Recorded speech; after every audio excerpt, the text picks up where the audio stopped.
Namaste and greetings. I, Sara Ansari, a researcher at IMPRI, Impact and Policy Research Institute, Prabhav एवं नीति अनुसंधान संस्थान, Nai Delhi, extend my warmest welcome to you all to IMPRI Web Policy Learning.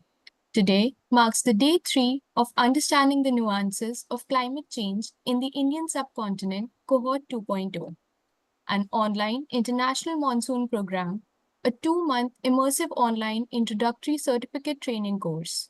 This program is organized by IMPRI, Center for Environment, Climate Change, and Sustainable Development. This program has an excellent panel of experts who will be sharing their expertise for the duration of this program.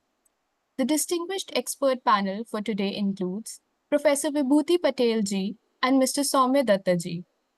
Our chair for the program is Ms. Bhargavi Rao ji, independent researcher and educator, environment activist, Bangalore, and honorary visiting professor at IMPRI. The conveners for the program are Mr. Tikender Singh Pawar ji, Dr. Simi Mehta ji, and Dr. Arjun Kumar ji. Proceeding further, I heartily welcome you all to this course. We sincerely appreciate your valuable time, energy, and contributions towards understanding and engaging with this significant issue. We have also shared the course outline and reading resources via email for your kind reference and perusal. Before we start today's session, I would like to announce the housekeeping rules. It is imperative that you join the meeting on time. There will be a Q&A session after the presentation. Share your questions in the Q&A box and not in the chat box. The questions must not be posted as an anonymous attendee. Ensure that your questions are precise and refrain from making general comments in the question box to save time. To begin today's session, I would like to invite our chair, Ms. Bhargavi Rao ji, for her opening remarks. We welcome you, ma'am, and over to you. Thank you, Sarah, and thank you everyone at IMPRI for giving me this opportunity again. So good evening everyone. It gives me great pleasure to be chairing a session where we have one of the most distinguished speakers in the field of gender studies. It is such an honor and privilege to be here to give the introductory remarks. The gender dimension of climate change in the Indian subcontinent is a very critical aspect that highlights the unequal impact of environmental changes on different genders, particularly women. I'll just walk you through a very brief overview to set the context for today's talk, where climate change intersects with gender in this part of the world. And before I even start, I think we all need to think of Maunmita Debnath, at least for a few seconds, because all our screens have been unfolding with the horror of what has happened in the country. And so to talk about women in the context of climate change, you can think of the vulnerability at different levels. In the rural areas, there is a lot of agro-pastoral dependence, and in a landscape where today land is being taken away from rural farming and agro-pastoral communities, it is this putting women at a great disadvantage, because those women who are engaged in agriculture and often as subsistence farmers, they are being affected the most. First of all, women are not recognized as farmers, and on top of it, we have climate change, which is impacting through altered rainfall patterns, droughts, floods, and this has disproportionately affected women, who first of all have very little access to resources, land, and technology. And in such a context, you can imagine when the men have migrated out in search of better jobs, when their land is taken away, women have become primarily responsible to take care of all their households, and that also includes collecting water and fuel. And most of their time just goes in collecting a pot of water for drinking, and many of them do with just drinking the polluted water that is available to them at the nearest point. And with climate change making water scarcity even more challenging, combined with deforestation, these basic tasks of finding water and firewood is making their everyday life more arduous, increasing time and effort, and this automatically impacts adults and girls and limits their educational and economic opportunities. And when land is taken away, the first thing that happens after men migrate out is adults and girls are pulled out of school and they are put into helping their mothers run the households, and they land up taking up a whole lot of responsibilities from even taking care of the younger children. And all of this impacts the health of women, and they face a very heightened health risk, first of all due to climate change, the heat stress, malnutrition, the waterborne diseases.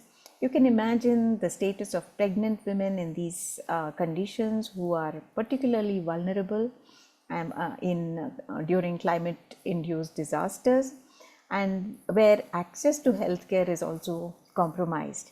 And in the same context, girl children also get married very early. There have been instances of child marriage reported from across the country, and these children are not ready for a reproductive life, and young children giving birth also puts both the mother and the child at risk. This will have serious implications on our infant mortality and maternal mortality rates in the coming years. And from an economic perspective, both in the rural and the urban areas, we have women working in the informal sector for who access to their workplace in a climate impact situation is very challenging. It could be the urban heat, or it could be just the floods, the rain. Access to a simple mode of transport is difficult. For example, our solid waste workers walk very early in the morning just to reach their workplaces. They start walking when the bus systems don't even operate, and they can hardly access the metro in all the cities. And this also results in loss of their income because they are marked absent. The situation, the work conditions are very horrible. We also know about it. And in a recent consultation that was held about 8 months ago in Bangalore, we heard women say that they don't even have access to, basic toilets, drinking water, access to affordable food. This is what most women face in the urban context as well. And the infrastructure in any cities, just this morning I was reading about a review of a book called The Gendered City, where the author speaks about how cities are not really built for women, and women are never considered at any point of time when we are building cities. Look at the simple sidewalks or the footpaths, what we call, or even accessing our public transport systems. It could be a bus, it could be an auto rickshaw. They are simply not easily accessible, and you can imagine how difficult it would be for a senior citizen who is a woman, all senior citizens in fact, or even pregnant women, children. So the infrastructure again is something that disadvantages women when climate change impacts strike. And migration, I've already mentioned it from a rural perspective, but then we also have the other dimension of migration, where women also leave their rural homes, come into cities, and work as either in the construction labor or industries or as domestic help. And they are again subjected to a variety of challenges, and which makes everyday life very stressful. They not only have to deal with the changing settlements from where they live, whether if it's the construction industry, but also deal with very harsh conditions of work, and work in harsh conditions of heat and rain, and it could even be harsh winters in some cities. And the cultural and social implications of this is at a whole different level, because have enough and more pre-existing gender inequalities with patriarchy at all levels, and this only just gets magnified. With less access to education, information, and not being part of the decision making processes, it makes it extremely hard to adapt to the changes that climate change is throwing at them. And gender-based violence is something that is given very tokenistic service across all sectors at all levels, and we are reading so much of it these days. So that is something that stands out in the context of climate change. That reminds me of a film that was made by one of a very popular Kannada theatre person called B. Suresh, and the name of the film is Puttakana Highway, means Puttaka's Highway.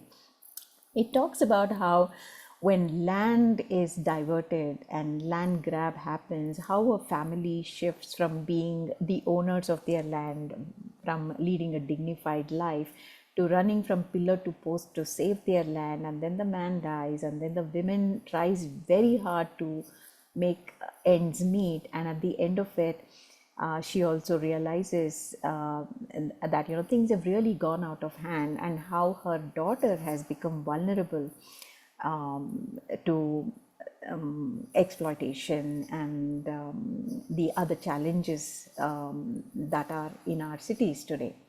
Of course, it's also there in rural areas. So it just exposes how we push our girl children to be more vulnerable. So in the context of, if we are talking about climate action, city after city today is signing up to the Paris Climate Accord. And if we are to talk about adaptation and mitigation, women's voices are crucial to plan the adaptation and mitigation strategies. The traditional knowledge that exists in our cities and rural areas is invaluable in designing these responses. And we cannot have a one-size-fits-all for all the cities. These are not things that you can scale up. It has to be planned locally. It has to be culturally relevant. It has to be sensitive to the local social fabric of the society. And so for this, empowerment of women at all levels is very, very crucial, and skill development comes in, and this is something I've always mentioned, that we continue to push adults and girls in areas of tailoring and beauty parlor courses, those that reinforce gender. We need to come out of that. We need to ensure women are trained in a variety of other vocational courses and skill development. Yes, there is a little poster that's been going around in social media, which is very troubling. It says Beti Bachao, Beti Padhao, but after giving the education to our Beti, we all are beginning to see what is happening. Even there, we don't allow them to survive, right? Somebody who could save 1,000 lives had to lay down her life for such a horrible thing. So that again raises the question of this whole Beti Padhao, Beti Bachao slogan. So we need to reimagine all these programs and schemes and rights of women itself. So there are hundreds of case studies and examples where there are both good and working examples from across our country, which I'm sure our speaker for the day will highlight to us. And of course, there are enough and more laws and policies.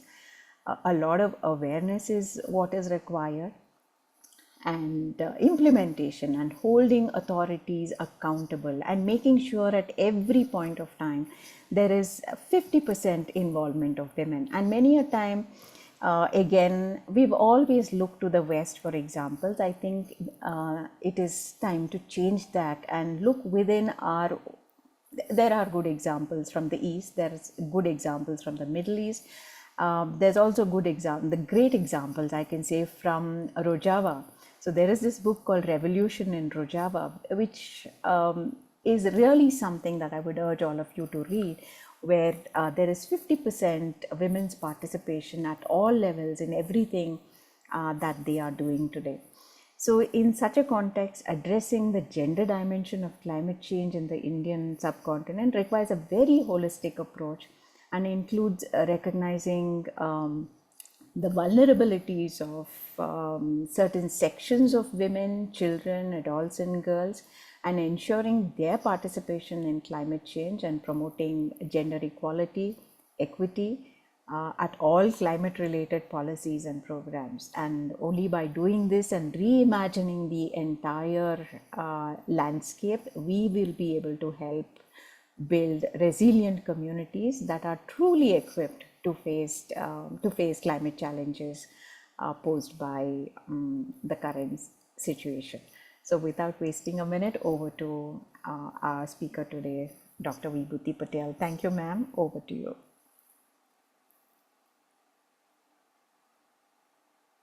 Thank you, ma'am, for this enlightening introduction. For our first session today, I am delighted to invite Professor Vibhuti Patel ji, Visiting Distinguished Professor, IMPRI, and Vice President, Indian Association of Women Studies. She will guide us on gender dimensions of climate change. Welcome, ma'am. The floor is yours.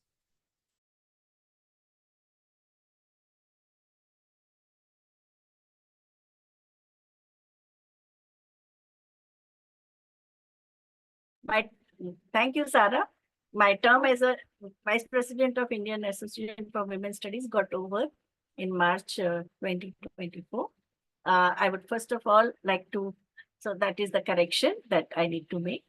And first of all, I would like to express my heartfelt thanks to the IMPRI team, Dr. Arjun Kumar, and today's and the whole chairperson of the whole series, that is Ms. Bhargavi Rao, and today's another resource person, Mr. Soumya Dutta, and esteemed participants.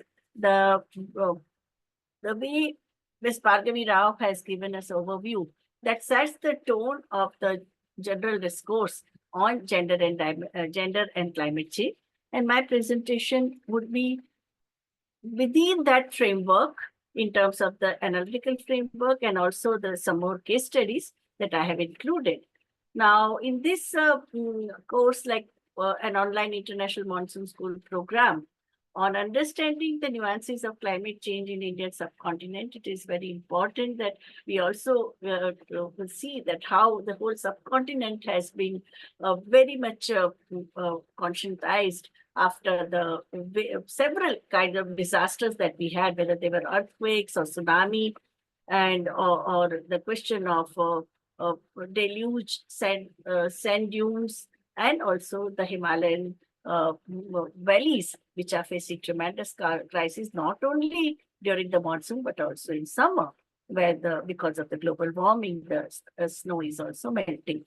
One good thing that has happened in the current context is that Farida Akhtar, ecofeminist who has done massive work in the area of advocacy as well as implementation and several experiments she has made at a ground level. She is now also inducted in the cabinet of Bangladesh new government after the students' agitation.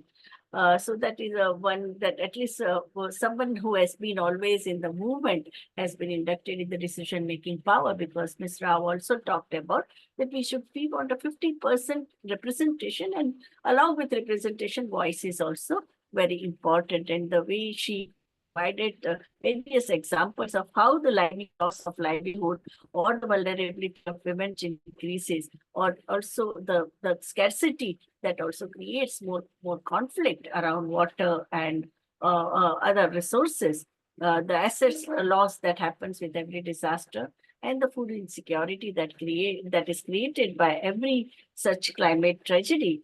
That a lot of documentation is available for that. And the gender implications are that loss, any time there is a conflict, any time there is a tension, it is the women and girls who pay the heavy price. And she gave so many important examples. So gender concerns in climate change, when we talk, and especially in the developing countries, that women are in the climate, in a climatically sensitive tasks which women do, basically food. They are responsible for food security, water, and also the energy, fuel. And Ms. Bhargavi Rao also gave example of the drudgery that is increased whenever there is, which as it is, the drudgery is very much, and it is not even valued. It is unpaid work. It is not even listed as a productive work by the census authorities. So the effects of climate change, such as droughts or floods or coastal erosion or sea level rise or rising temperatures, they put greater pressure on women to shoulder the adverse consequences of their households, the daily livelihood necessities and the essential services which are required for any household. I think in that, and women have a lot to contribute, and they face tremendous struggles. We have seen that how women started, it was in the early 70s that the women in Himalayan valleys, they came up with the Chipko movement, because the 7 types of damages which were done because of the arbitrary felling of trees, the deforestation in Himalayas, which resulted into landslide, which resulted into reduction in the rainwater, and also the ponds.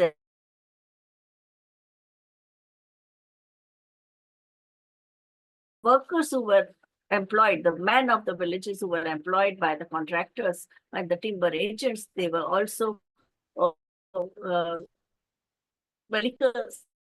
liquor, and whatever was by these men home, they would beat up the members, so the domestic violence increased. And because of the alcohol-related indebtedness, so many of them sold off their daughters, and the trafficking of girls also started happening. So when all socio-cultural livelihood damages started happening, women approached Gandhian leader Sundarlal Bahuguna, and a very important movement started way back in 1972 was a Chipko movement.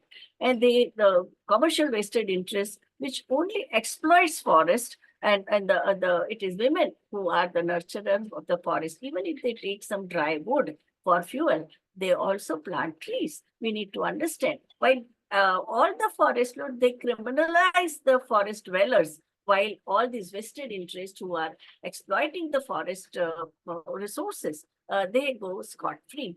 And that attention was for this thing. And later on, we saw a person like Vandana Shiva. She wrote in her book, Staying Alive, and the ecofeminist movement all over the world got inspiration from Chipko movement. We've also seen that women often have unequal access to information and resources. They are underrepresented in the decision making, which makes them even more vulnerable to natural disasters and extreme weather events. It was also found that during the tsunami, more women and girls got drowned because they were not taught swimming. Even the dress which they were wearing, basically sari, that also went against it, because the waves of tsunami, their saris got entangled and so many of them died of suffocation. So we need to understand that this kind of disasters, when it takes place, we need to look at them with the gender lens. Despite women's vulnerabilities, women's knowledge and social practices could be used to build community resilience if women were included in adaptation and mitigation efforts, because they have a knowledge generations together. They have coped, and they have encountered, and they have developed resilience to climatic changes, and one can learn a lot. So it is the technocrats and the decision makers, they need to listen to women carefully, and also their voice must be heard, and it is our duty to amplify their voice. So women should have a say in the decision making concerning fuel policy, water policy, livestock raising, and also kitchen gardening, and also ensure women's land rights. Ms. Bhargavi told us that women are not even treated as farmers. Mr. Sainath, who wrote Everyone Loves Drought, no, you should read that book. He also says that whenever we talk about the farmer's family, women in the households are always treated as farmer's wife, farmer's daughter, farmer's sister, farmer's aunt, but never a farmer herself. while all the records show, and even in our own country, like subsistence crop is looked after by women. Bhargavi also told us that how men migrate for cash income, and women who are left in the villages, they are the ones who are managing the crop. Men go there, like in Bombay, you will see that they go during the summer, okay, where the crop has to be sold, or they go there during the monsoon, they just give the instruction which crop to be cultivated. And when the crop is ready, again, men go there and they handle the cash need. But day-to-day grind of agricultural activities in the subsistence farming is done by women. Still, there is no official acknowledgement of women's role in the agriculture sector. They are only treated as an anonymous labor, but they are not given the status of farmer, and as a result, they lose out on all the states of provided support system, whether it is an irrigation facility or subsidized electricity or subsidized fertilizer or the loan from which the farmers get, and even the membership in the farmers cooperative.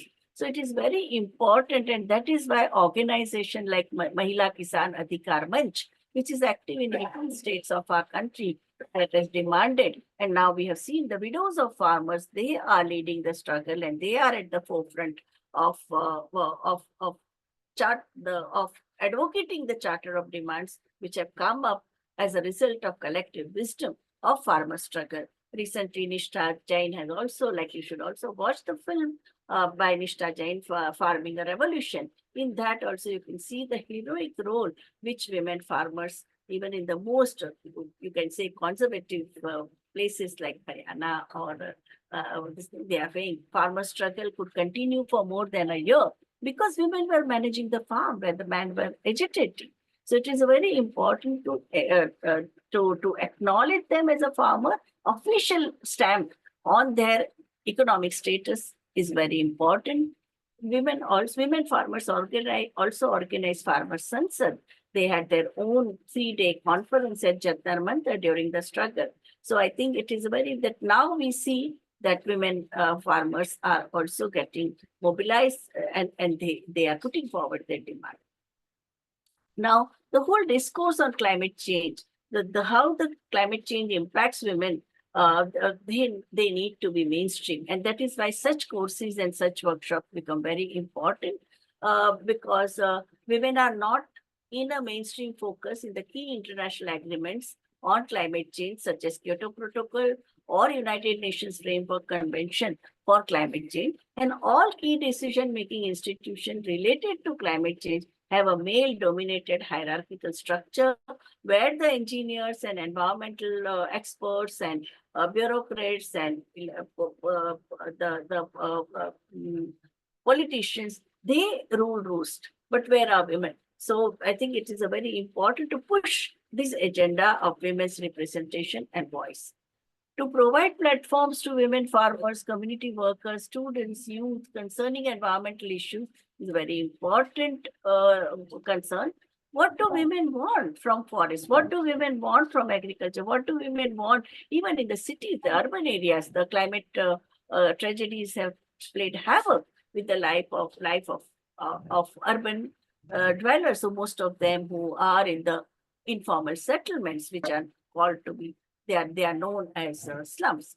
So document the best practices and also organizing the study tour or exposure program to the projects concerning climate change. We have projects like a Seed Savers project, which the Deccan Development Authority has developed. In a Bundelkhand Women's Cooperative, they have taken the land on lease, and they are trying multi-crop methods because that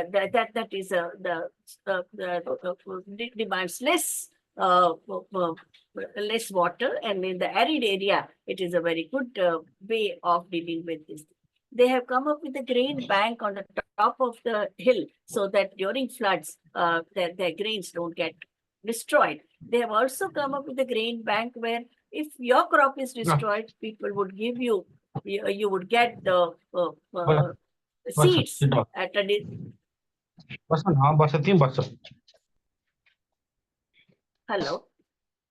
So this is some of these best practices of resilience support to each other and collective spirit that I think they need that need to be documented. Even the documentation of how the disaster management and the relief operations take place after the earthquake or after any this thing, like the documentation done by TISS researchers after Latur earthquake, where the after destruction, when the new housing cooperatives were formed with the funds from Times of India and BBC, all the entitlements were given in the name of men, and this man they also, like so many women who and girls, women who became widow and the girls who became orphaned, these men were pursuing them to become the co-wife or get married to them so that to solve their housing problem. While they were the equally had there been gender sensitivity, all these women-headed household, all these orphan girls, they would also have been included in the housing program. So that is very important, and that is even when the relief kit is made. So many times the relief kit doesn't take into considerations the specific needs of people and the culturally, like you send t-shirts and jeans, where people don't wear them. During tsunami relief work, so many coastal communities, they receive t-shirts and trousers, which women in coastal region don't wear. So that kind of sensitivity. Undergarments were never included in the relief kit. Menstrual pad were never included in the relief kit. So it is important that those who are working at a ground level, their experiences are also taken into consideration when you come up with the actual action agenda or the intervention strategy. In India, when we talk about that, Indian women are extremely vulnerable to climate change, as women are often responsible for providing daily essentials such as food and water. When climate-related disasters strike the poorest family, the workload of women and girls increase, and they tend to miss out on opportunities. In fact, the study of cyclones in Orissa have shown that after every cyclone, more and more girls have to give up their studies because there is so much of demand for in the family because of this tragedy. Studies have also shown that women born during the drought or a flood during 70s were 90 to ever attend primary school. As climate change intensifies, India's poorest women and girls are at the risk of losing opportunities to participate equally in the development process. And at the same time, many poor women are involved in climate sensitive activities such as paddy cultivation. You can see Kanyakumari, you will see wherever there is a paddy cultivation, women have a very important role. Women have a fishing, which when it comes to the fishing,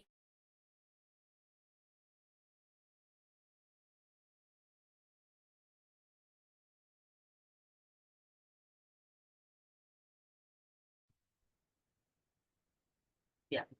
So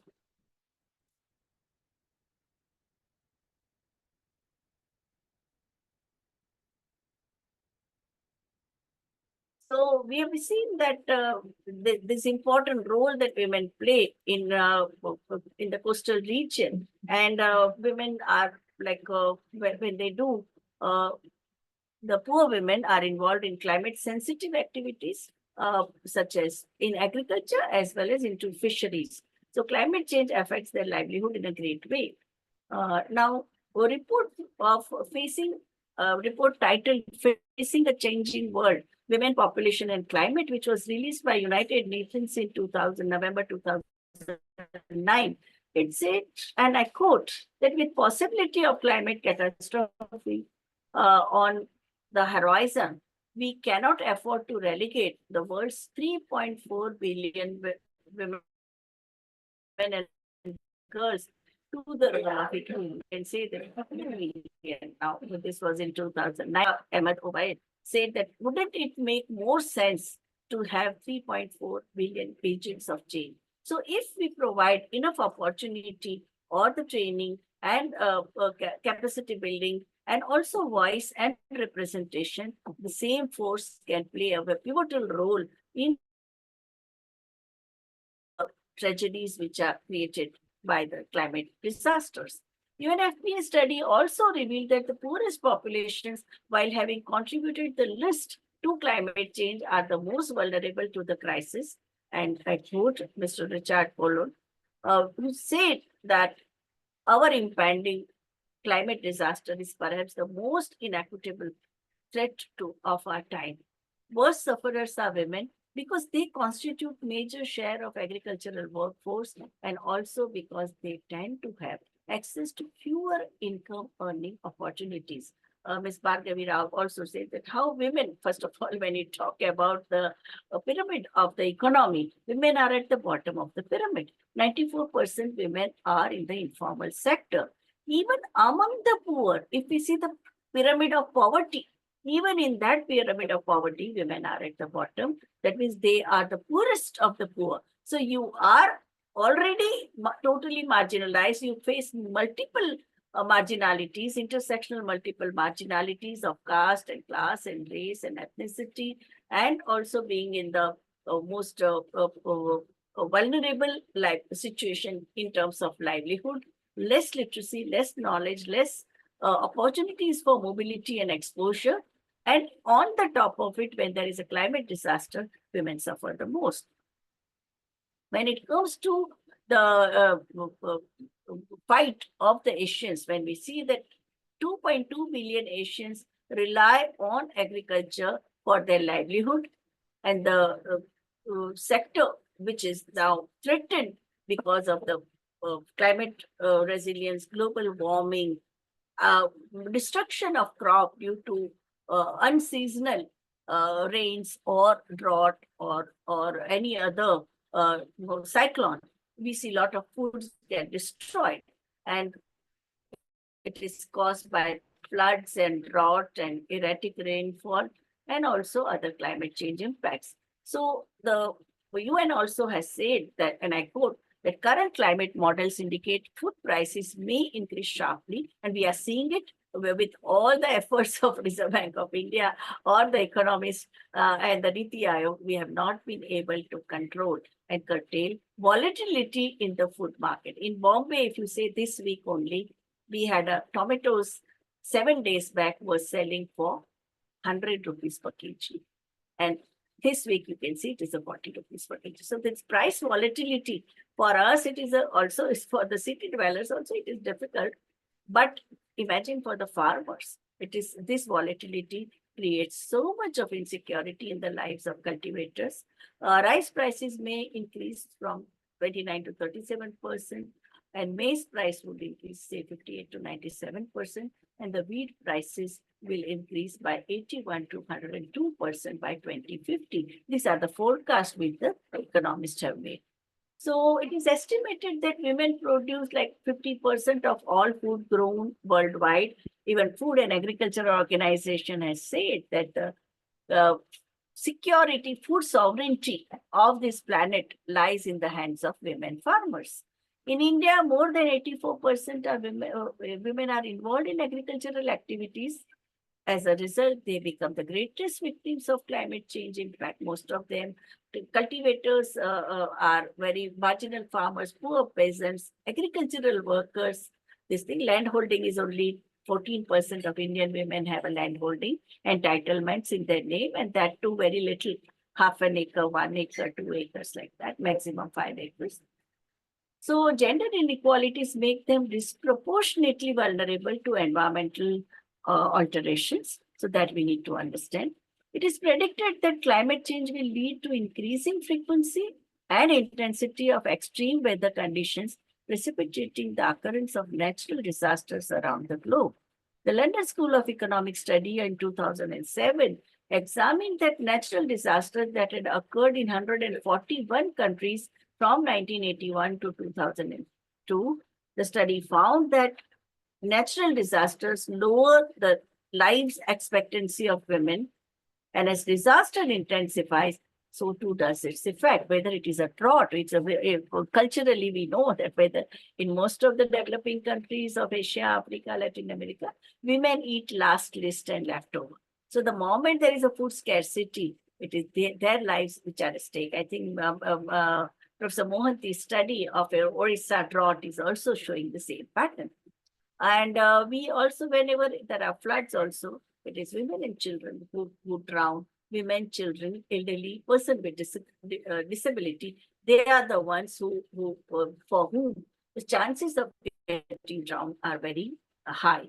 And also the after effect, after we saw that in Uttaranchal and Uttarakhand, after the floods in the local landslide took place and villages after villages were and hamlets were devastated, trafficking became very prominent.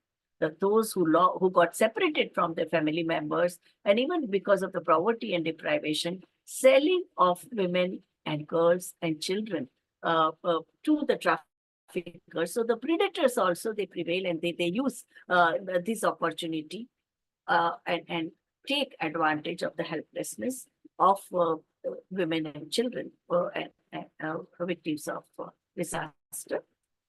Women and children are 14 times more likely to die than men during the natural disasters and are otherwise disproportionately adversely affected. Who die from disaster are women. This is a V2, a Women Environment and Development Organization. It is their data. 70 to 80% casualties in 2004 Asian tsunami were women, whether it was in East Asia or Southeast Asia, wherever the coastal areas were affected by the tsunami waves, women and children, they suffered the most. 90% of casualties in 1991 cyclone in Bangladesh, they were women. 83% of low-income single mothers were displaced in the wake of Hurricane Katrina. Even in Hurricane Katrina, we also noted that it was when the state started relief operations, elderly people, transgender people, they all were left out of any relief work, and nobody even tried to save them. Nobody even remembered that these are there. We need to save them because their records and the documentation was not there. So it becomes very difficult because now also we talk about UID, Universal Identification document. And if it is not there, then you get deprived of all the state supported relief operations. Increased workload is it has been documented in most of the studies on climate calamity, that because women's role in the household, women have to cope with swift environmental changes for centuries. Like we have seen that climate change is lessening women's capacity to cope with these changes. And when women are not able to adapt to this environment, entire community suffers because they are the backbone of the continuous supply with what we, the feminists call it a production of life. It is not only production of life for a generation where you produce babies and nurture them and raise them, but production of life on a day-to-day basis. It is the women who cook, women who provide all the comfort to the family members, as a result of which they are ready to continuously work. So that is called production of life. It's a reproductive work which women do. And that work also gets suffered. Ms. Bhargavi told us that how collection of fuel fodder becomes very difficult. Along with that, collection of fuel, fodder, water, kitchen gardening, animal care, all of them get affected. Climate change exacerbates the issues of scarcity and lack of accessibility to primary natural resources like water and fuel and fodder, even the fruits if you are in a forest resources, arable land, and thereby contributing to increased workload and stresses on women and girls, as well as increased conflict and instability, which often leads to increased violence against women and girls. That wherever there is a turmoil, wherever there is a conflict, the conflicting parties, they settle their account on bodies of women and girls. Rape becomes a very, very powerful instrument for terrorization, humiliation, subjugation, and degradation of the adversaries. So that also you see, and the predators also are always looking out for such chance to take advantage of people's helplessness. Women have a limited ownership of the resources, whether it is the land or the houses or any other entitlements, monetary entitlements. Women possess a unique capacity and knowledge to promote and provide for adaptation to and mitigation of climate change, but often have insufficient resources to undertake such initiatives. If you read Shram Shakti report, you can download it. Provides a macro picture of what Indian women's labor power is contributing for the country. Okay, and there the researchers have asked these women, "What are your assets?" Most of the women in the informal sector, they said their assets are their children. That means in the construction industry, even in the agriculture, they have to hire their equipments. Even they don't even own equipment. Men would own equipment, your axe or your any other things which you are using, machine or will, if you are a potter. Women have to even hire. So and none of the equipments women owned. They were owned only by men, and they would hire it out from them, even if they worked in the construction industry. So not having resources goes against you, because you will always have to borrow, and once you borrow, the vicious circle of indebtedness will never allow you to come up in life. Women are constrained by lack of economic freedoms, property, inheritance rights, as well as access to financial resources, even the education, new tools, because whenever the new tools are coming in, whether in agriculture or in forestry, immediately you would see that people with cash or people with social capital, they manage to get those tools. Or if you are listed in the government programs, you get it from the state-sponsored schemes also. Women are never listed. So equipment and technology, they are deprived of, and women are underrepresented in development and formulation of policy and decision-making in regard to adaptation and even mitigation of climate change. When the knowledge sharing takes place, when the meetings are held, when the state organizes such programs, they are basically dominated by men. Even the elected representatives, they would invite men, and men have an image of being a savior, as a protector of the community, protector of the village, protector of women and children, protector of elderly. So all the investment in terms of capacity building and knowledge sharing happens with men. Women are always left out. Now, it is in this context that women of the world ask, women in our country ask that, what do I get with the kind of development trajectory that our country has had over last nearly 7.5 decades? So whether it's a commercial plantation for industries, which was challenged by women in Chipko right from 1972, we had a similar movement in Apiko movement in Karnataka. We had a similar movement in Save Amazon, where women from Latin America, the forest women, the forest dwellers, they fought against arbitrary felling of trees by the timber merchants. And we also had such campaign even in Gujarat, where Save Girnar, that the very big forest, we have a Girnar forest, which was also damaged by the vested interest of the timber industry in collusion with the forest officers. Big dams, the big struggle with the Narmada Bachao Andolan, Save Narmada agitation led by Ms. Mehta Patkar, also raised three important questions. Do we need large dam? Or we have a very strong and glorious legacy of decentralized water conservation. This thing, we several in Bengal, you have Pukur. In whole of Northeast, you have a small ponds where rainwater is harvested. You have a vow in Western India, step wells. The step wells are known as vow. Now in step wells, the people would store water, or you have a small irrigation project, small dams, decentralized in a different places according to the level of the soil, and also according to keeping into consideration the topography of the region. And that has been happening for thousands of years. We have inherited that legacy. And now when you have the big dam, they also cause bigger devastation. It was so that there has been questioning, and there is an international committee on dams now, where this kind of the kind of devastation which such big mega development projects are doing, a lot of rethinking is happening around that, and convincing engineers, convincing technocrats about small is beautiful, I think is very important. Indiscriminate mining, that has been a very important concern, not only for India, but all over Asia.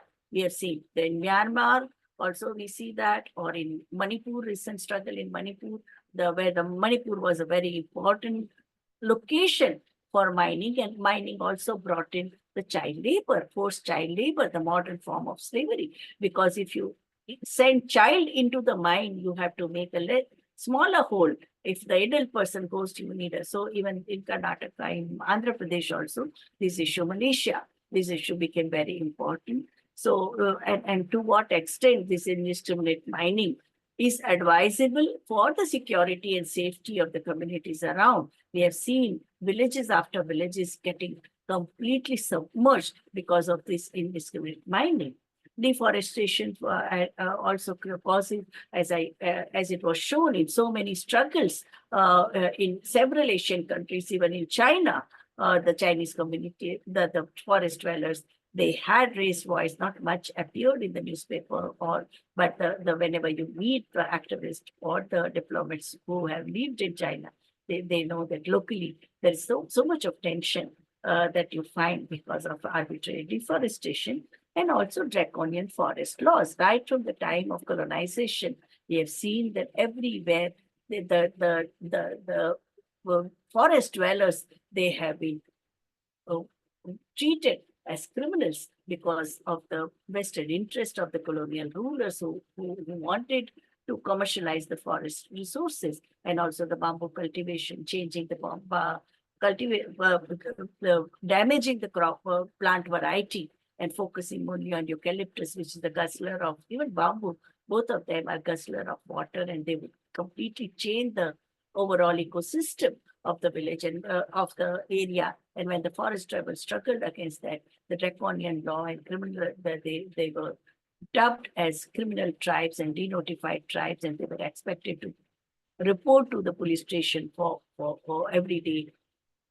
And same legacy was continued. So the laws which were formed by enacted by the colonial rulers for their own colonial exploitation, they continued even after the political liberation of this country. So it is in several Asian countries, the forest dwellers have been fighting against such draconian laws and criminalization of forest dwellers.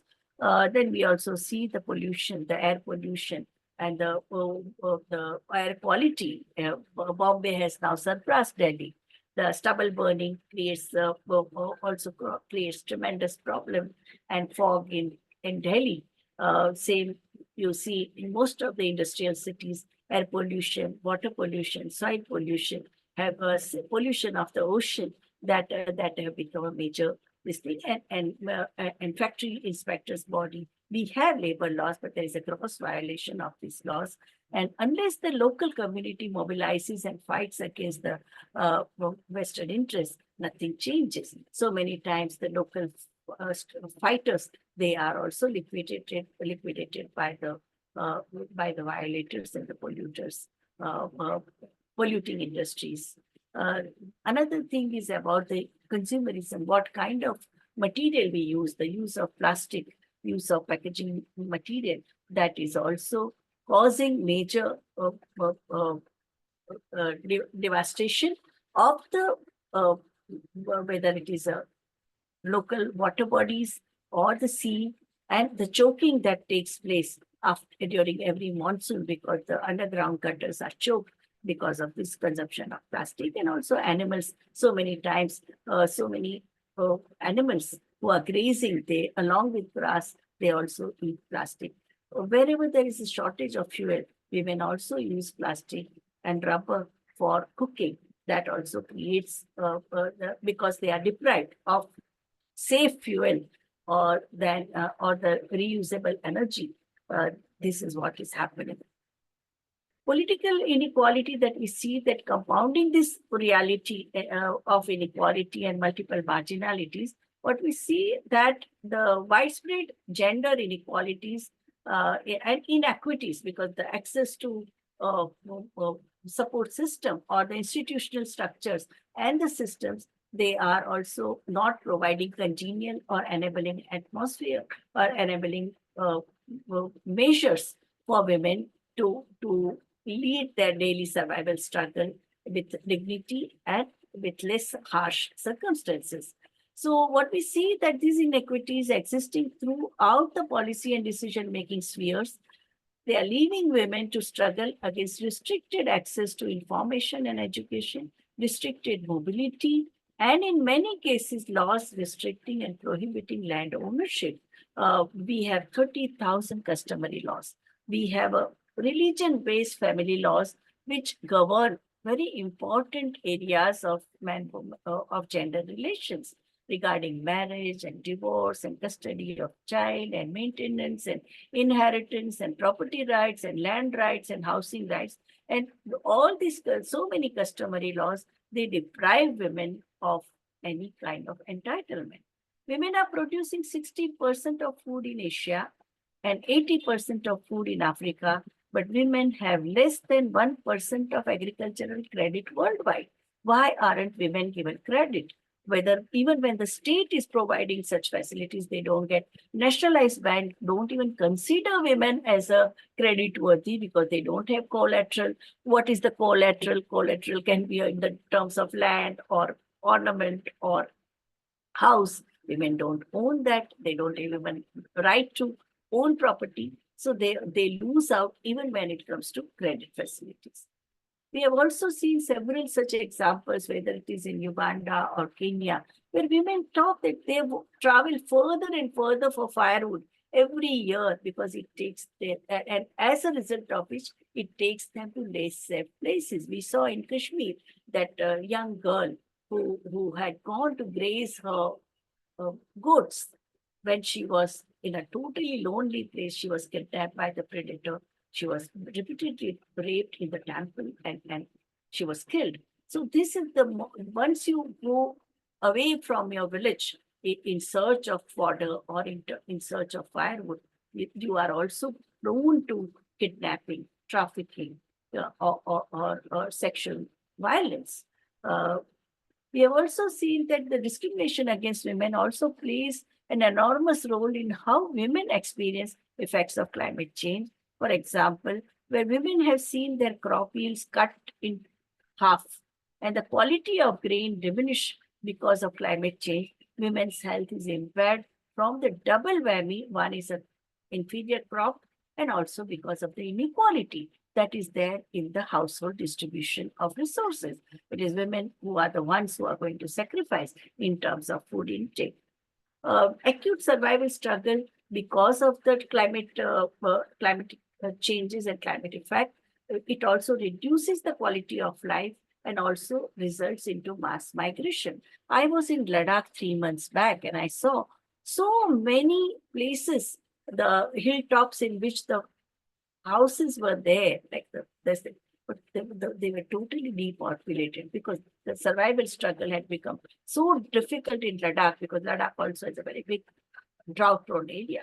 And people had to leave that place before, and they had to come to the places like Leh or Kargil for their daily survival.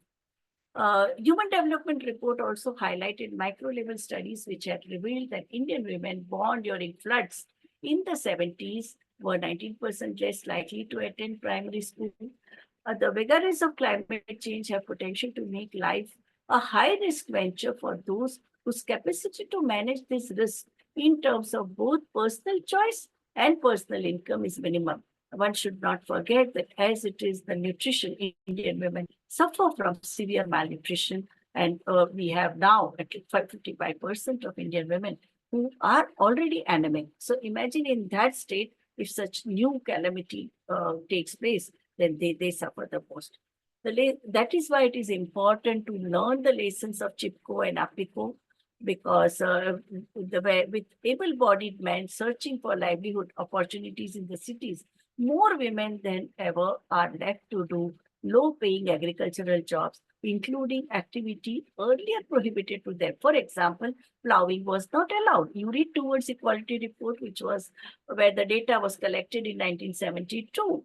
And they said, no, women can't touch plow. Plow is a phallic symbol. Women menstruate. If they touch plow, the mother nature will be angry with us. It will, our tool will get polluted. But you have seen in the recent farmer struggle, it was women were doing everything. They were using tractor, they were plowing, they were sowing, they were harvesting everything, because men are just not there.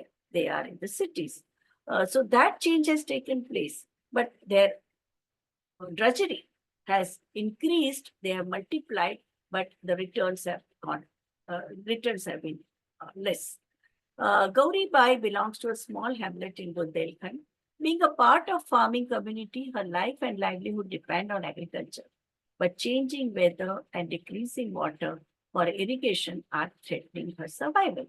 The vagaries of nature have left her steeped in debt and poverty. So indebtedness, once you are trapped by whether it is a private microfinance or by the moneylender, local moneylender, it's just impossible for women to get out of the debt trap. In fact, in Andhra Pradesh, we heard so many poor women farmers who committed suicide because of the threat and because of the violence perpetrated by the predators. Shamli Das from Sundarbans in West Bengal has been witness to many cyclones that have struck the area in recent times. Cyclonic storms flooded vast tract of farmland, which remained inundated for a long time. As a member of fishing community, she has suffered losses of 20 fish species. That's the variety of species you had of that has now gone. Accept us and our knowledge. That's what she says, as a base to adapt and mitigate climate changes. And I think now the gender responsive budgeting exercise started by Mission for Empowerment of Women in Science and Technology. They made an effort to involve women in the participatory and use the gender responsive participatory budgeting for their livelihood and also regenerating the resources. There have been several success stories. Wangari Maathai, we know that was a Nobel Prize winner in 2004. She successfully implemented the Green Belt movement in Kenya, one of the leading worldwide climate change projects. She's the one, Wangari, who challenged the agro-business of Europe and America for messing up with African agriculture, taking away the food sovereignty and food security from Africa, imposing hunger among Africans. Africans were not responsible for hunger. It was the agro-business and the vested interest which forced using the repressive forces of the dictators, and at gunpoint farmers were asked to change their crops. Their basic subsistence crop was maize. From there, they were asked to cultivate either a coffee seed or cocoa seed or pineapple or strawberry or any other fruits which the Western world wanted. Sahina Begum spearheads community effort in her village in Bangladesh and focuses on preparing women for disasters, giving them tools and basic skills to survive and prepare for floods and cyclones that frequent her village, and that are getting increasingly worse and more unpredictable. Women are pivotal in the efforts to control erosion due to land degradation in rural community in Senegal and under the framework of agrobio program by ENDA Pronet. Women are also involved in building vegetation facades, infiltration ditches, open trenches to slow water speed. This has not only helped to save agriculture, but also reduce time women spend getting water, and women have been able to trade herbal plants. Adaptation programs like this that specifically target and involve women allow women to develop their capacity as well as increase the capacity of the communities these women support. And I think that is why we can see even the government of Maharashtra, when it adopted a climate change policy to address climate change, there was a major stakeholders in that were found. Women. Women have been the major stakeholders. The aggregating local knowledge and recent breakthroughs in agriculture and environment research and development and using insights so gained for better management of natural resources is a very important agenda for action sharing of information as efficiently as possible emerged as an urgent and pressing requirement, and whether it was in the form of advanced bulletins, okay, the way meteorology department gives us advanced bulletin through WhatsApp, through messaging, through announcement on the radio and television channels, whether our community radios also. I saw that in Kutch, they would in Kutch Mahila Vikas Kendra, that is an organization which also has a radio, which is called Ujas Radio. Ujas means sunrise, light. The radio, it has a jurisdiction of 200 kilometers because it's a desert area. There are not trees and all. So the radio has the wavelength. The radio waves can cover a huge area, and they use this area for making the advanced weather reports. Here I would like to quote a woman activist who said that we believe that culture against nature is a culture against women. Okay, we know we must get out from under the feet of man as they go about their projects of violence. In pursuing these projects, man deny and dominate women and nature. It is a time to reconstitute our culture in the name of nature, in peace and freedom, and it is women who can show the way. So we have to be the voice of the invisible, of nature, who cannot speak for herself in a political arenas.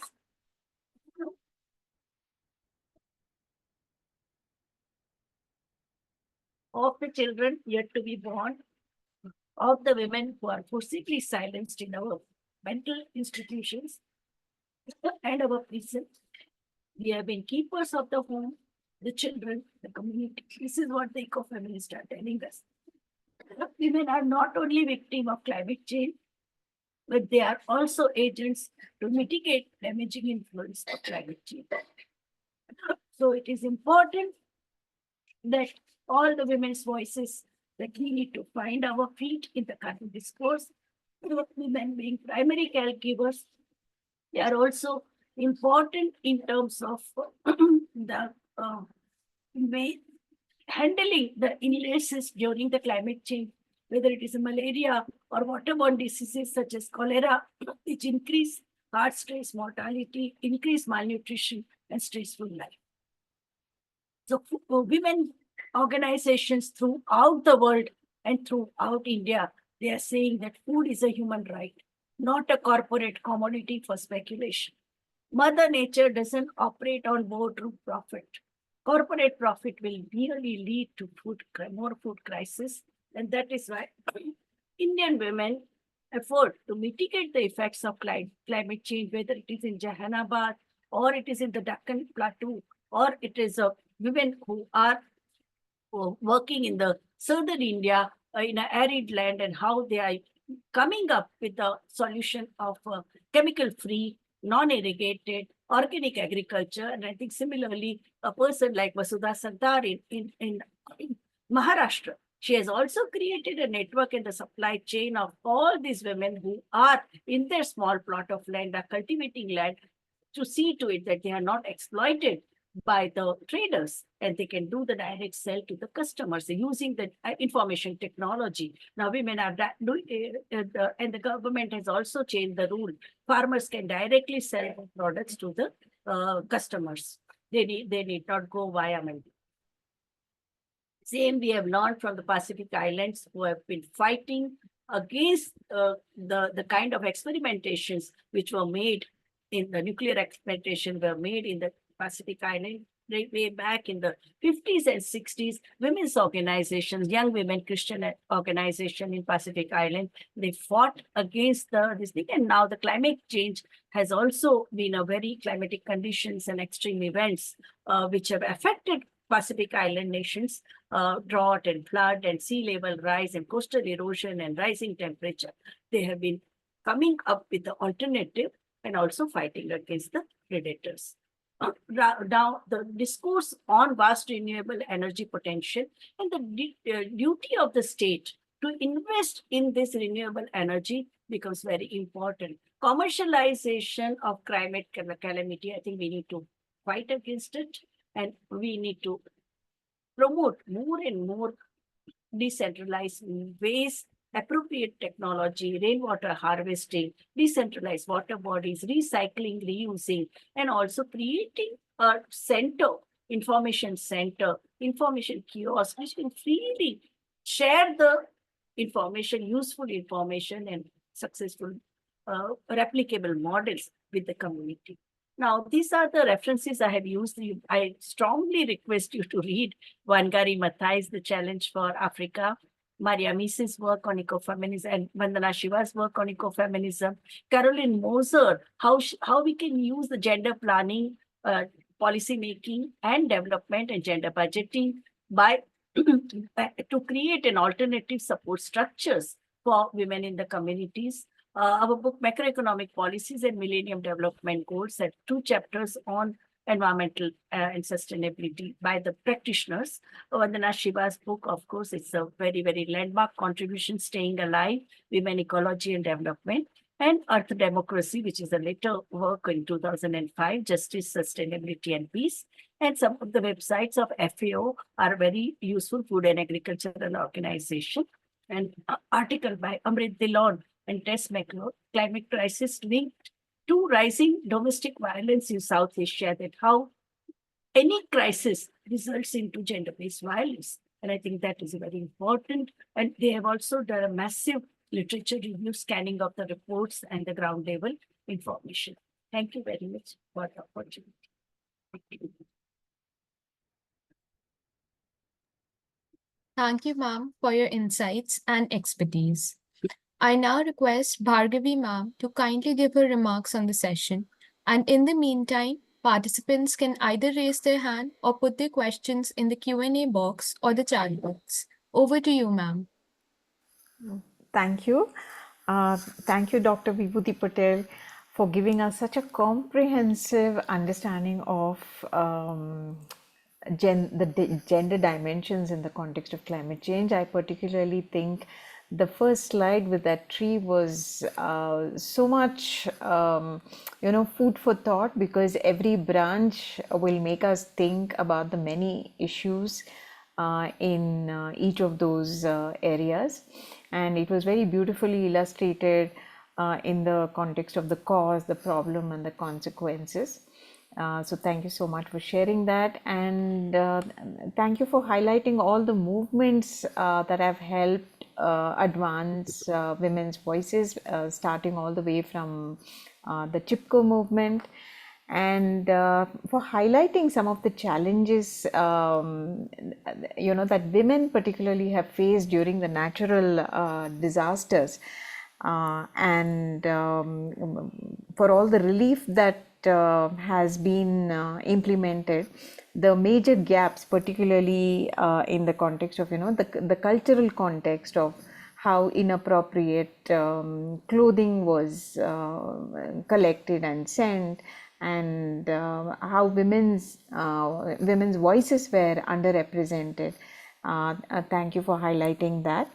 And yes, some of the major initiatives today that being advanced, particularly by Makam and many other women's groups that you mentioned in Bundelkhand and other places, with particularly the Deccan Development Society, the seed banks that they have created, and various other examples that you gave, again, I think is great material for all our participants to read and understand more.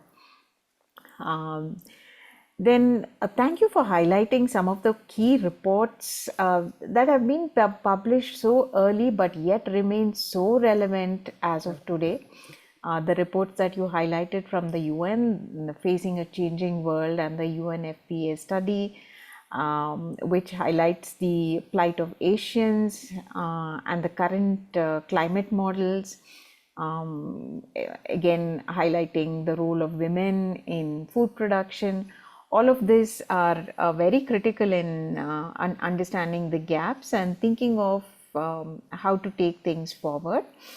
And also in the context of all the natural disasters, you highlighted the LSE studies of how life expectancy of women is reduced, and food scarcity. And thank you for all the facts and figures of all the many natural disasters that many parts of South and Southeast Asia have faced, and how people have come together to address that. And yes, the whole concept of the production of life and how the burden of that is borne by the women from all angles, I think is something and that's a lot of food for thought. Then again, you highlighted all the challenges from a political inequality point. You also highlighted the 30,000 customary laws. That reminded me of one initiative which I had learnt about when I was visiting Ahmedabad, Gujarat, Ahmedabad, and surrounding villages many years ago, where there was, I think it was an initiative of Makam, where they were trying to ensure women's names are included in the farming documents. And the elders of the village were literally chasing away the paralegal workers of all the NGOs who were trying to come and talk to the families, because they did not want women's names to be included in these documents. That was because the customary law did not allow it. So these are very interesting narratives that help understand why things are so challenging. And thank you for highlighting the livelihood issues. That slide was very interesting, where you showcased all the various development programs that are causing a variety of problems, and also for highlighting the whole issue of debt. And in such a context, you rightfully gave examples of how women are pushed to commit suicide. I have seen that myself in many areas where we have worked, where women are given loans by under various programs and schemes, and once they take the loan, the grazing pastures are taken away, or their land is taken away, and they are not in a position to repay the loan. So in Maharashtra, even kidney is taken away. Kidney also taken away. Girl child is taken away by the money lenders, and they are sold them. And they said they will recover the money by making them sex workers. My God, yes. We had a public hearing in which women gave testimony. It would be great if our participants can read a lot more about all the wonderful examples that you have given, and also the many success stories which you highlighted, because that is where all the hope lies, and all the collective wisdom that you spoke about. I think we need to draw a lot of strength from that and take things forward. So thank you again. And if there are questions, over to Sarah for that. Thank you so much. Thank you for your comments, ma'am. We now open the floor to questions from the participants. Once again, you can either raise your hand or put your questions in the Q&A box or the chat box.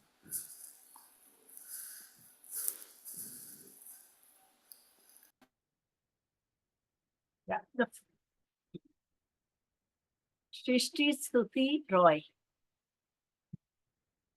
She has asked all the questions are by her only.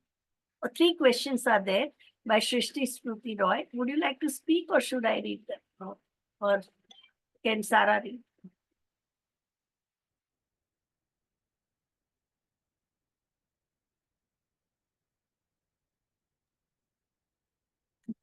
The first question is, Vandana Shiva had recommended using the Chipko movement as a model for women-led forest conservation. How relevant would such a model be in today's world, if at all? Yeah. So this model has been extremely relevant in thousands of places. They are using this, and women have stopped some devastation of their region. Currently, in city of Mumbai, every Sunday for past 4 years, the citizens of the of Mumbai, they hug the trees in RA forest. They spend their day in RA forest, and they have seen to it that 15,000 trees which were going to be felled, they have stopped that. Now we are also talking of urban forest. That also came from such movement also. We have seen similarly in several Asian countries. I was in a youth leadership program as a resource person, and there were students from around 21 Asian countries, mostly forest dwellers. They were all tribal children, students from. And they said that they find this is such a non-violent way of making the authorities understand that what they are doing is devastating, the causing major devastation. So it has, as a symbolic gesture, it is very important. And if you sustain your struggle, then you have been able to make this. We saw a similar thing when the mega development project was to come in a place called Dahanu. The local environmental group, led by a retired army man, they also use the same Chipko style of struggle, because that is the area where you get the major supply of fruits. So chiku, papaya, banana, all these things are supplied from that region. And imagine a thermal plant comes there. It was a mega development project, and they prevented it. We have seen in Ilhabad and Seva, they use Chipko model in Girnar. Girnar is a lush forest, very lush green forest where there are lions and people go there. It's a tourism spot also.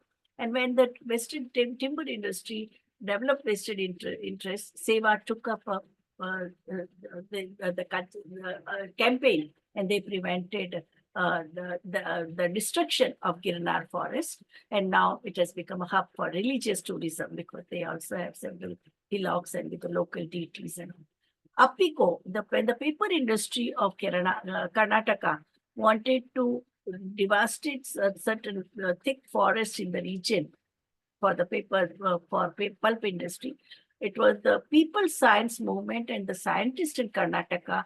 They came together, Dr. Rati Rao and these people from Mysore and Bangalore. Bangalore, they came together and they prevented this kind of vested interest. And main thing is arbitrary reforestation. That is very important to fight against, because that doesn't take into consideration what kind of ecological imbalance is going to create. So that is a very important lesson that we have had of Chipko movement. Second one is that is grassroots activism, as argued by Vandana Shiva and Maria Mies, effective solution for building an eco-feminist development model. Grassroots activism is the only way, and it is not only Vandana Shiva and Maria Mies, even Wangari Maathai, she traveled, she's a professor of botany in Nairobi College. They used to call her mad when she started Green Belt movement and challenged the agro business. She was dubbed as a mad woman, and she was even imprisoned. It was in 1985 when we all were in the end of the decade conference, women from 165 countries, where the official discussions were taking place by the UN, by the government of Kenya. And we, the activists from the women's movement, we had an alternate forum. And we demanded that we will not allow the agitation, the conference to start unless Wangari Maathai is released. And Wangari was released. Not only that, she traveled extensively in all African countries. She convinced the farmers. She said, you come and see. She created a model farm. I have also visited that model farm, that how it is possible to create self-sustaining economy with a balance of production of vegetables, fruits, subsistence crop, and the resources can be generated for that. It is possible if there is a political will. And she convinced the farmers in Africa not to subjugate themselves, not to give in to the agro-business, that at the cost of food security and food sovereignty, you will not go for commercial crop. She became such a legendary person that she also got Nobel Peace Prize in course of time, and now she has become a legend in Africa. People, Green Belt movement is still thriving in Africa. Third one is that a major gender factor that affects climate change is the menstrual. I don't think it is a major gender factor, but it does cause a menstrual waste. I would not call it menstrual waste, but only the used sanitary napkins causing, and the soil clothes are reused, okay, till they are, most of the time soil clothes are reused. But the menstrual pads, they are creating problem, and that is why so many campaigns and the NGOs have started promoting. One is a menstrual cap, and also reuse and the panties, which can be washed and reused, and also reused. Organization like Gunj, they are promoting pads prepared from used clothes, sanitized and used clothes, and these are the reusable pads. So that is very important. But menstrual waste, I won't call that menstrual blood is a waste, okay? During the Second World War, Russia was using that. There are only certain hormones, no? So that I don't think menstrual blood is causing climate change. But the way menstruation management is there with the use of pad, which is causing, damage to the climate, adding the major damage is done by the industry, which is polluting everything, water bodies and soil. And so there can be there are in fact this World Menstruation Day, so many conferences and roundtables and youth organizations and adolescent girls organizations. Our own organization, we were is working in a 15 bastis in Mumbai. We also had done the study based on both. It's a triangulation for quantitative survey as well as qualitative case studies we had done, and we have also suggested. So and so many girls have even accepted the alternative. In fact, they find a menstrual pad very expensive also. You need 3 pads in first 2 days, which is too much. Even if you sell it for 5 rupees per pad, it is expensive for them. So they are convinced that yes, it is. Main thing in the basti is that where to dry them, because the main problem is that where would they dry? Because there is so much of stigma about menstruation. So we have to think about the way we talk about the community kitchen. We will also have to think about certain earmarked places where undergarments of women and girls can be dried within the informal settlements. That also will have. So we have to suggest the alternative also when we talk about the menstrual hygiene, menstrual hygiene.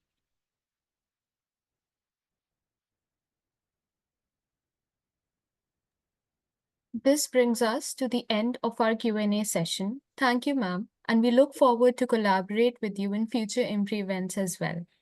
Yeah. For our second session, I would like to invite Mr. Soumya Dutta ji, co-convener, South Asian People's Action on Climate Crisis, New Delhi. He will guide us on policies, implementation, and future action to tackle climate change. Welcome, sir. The floor is now yours. Thank you, and good evening to everyone who has joined. So I'll be taking around 30-35 minutes and then open up for any question and discussion and any more inputs by any of the participants, any other areas to be explored.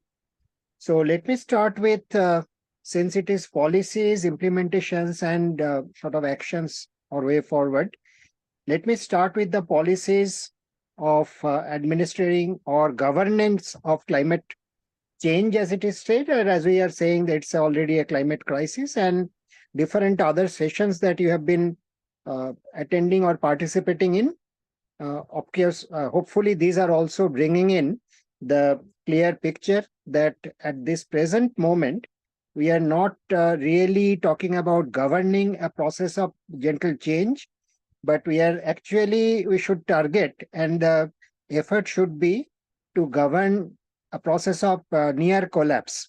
Because as per the latest study of the planetary boundaries, if you have noticed, which started in 2009, 2015 was the second study, 2023 was the last study. 6 of the 9 boundaries have either been breached or about to be breached. And in many respects, last year's and this year's continuous heat waves, urban flooding, severe rainfalls and floodings and landslides, all of these very heavy storms, all of these have brought together the fact that we are actually facing a systemic collapse.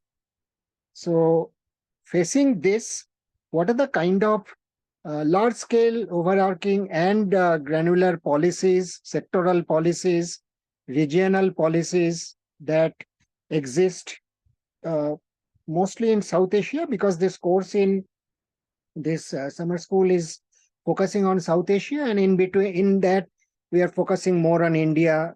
From the last couple of discussions, what I heard is that's what the kind of thing that we are talking about.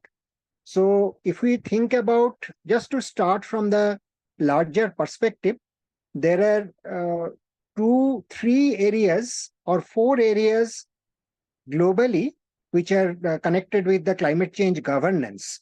The global climate change governance structure or architecture, if you think about, one everyone knows, which is the direct governing body, that is the UNFCCC, United Nations Framework Convention on Climate Change, that generally administers and gives guidance. Administers means one thing we have to keep in mind, that in any of this, in the UN Convention, the state sovereignty is one of the primary things. So the UN cannot just say you do this and the states do that. It is done through the process of a treaty and accepting and ratifying that treaty. So any country that has ratified the Paris Agreement, and there are multiple bodies under Paris Agreement. So any country government which has ratified that, it is the climate change governance runs along that line. So basically along that line, there are deviations, but that's the line. So one of these, as I said, UNFCCC is the globally climate change governance architecture.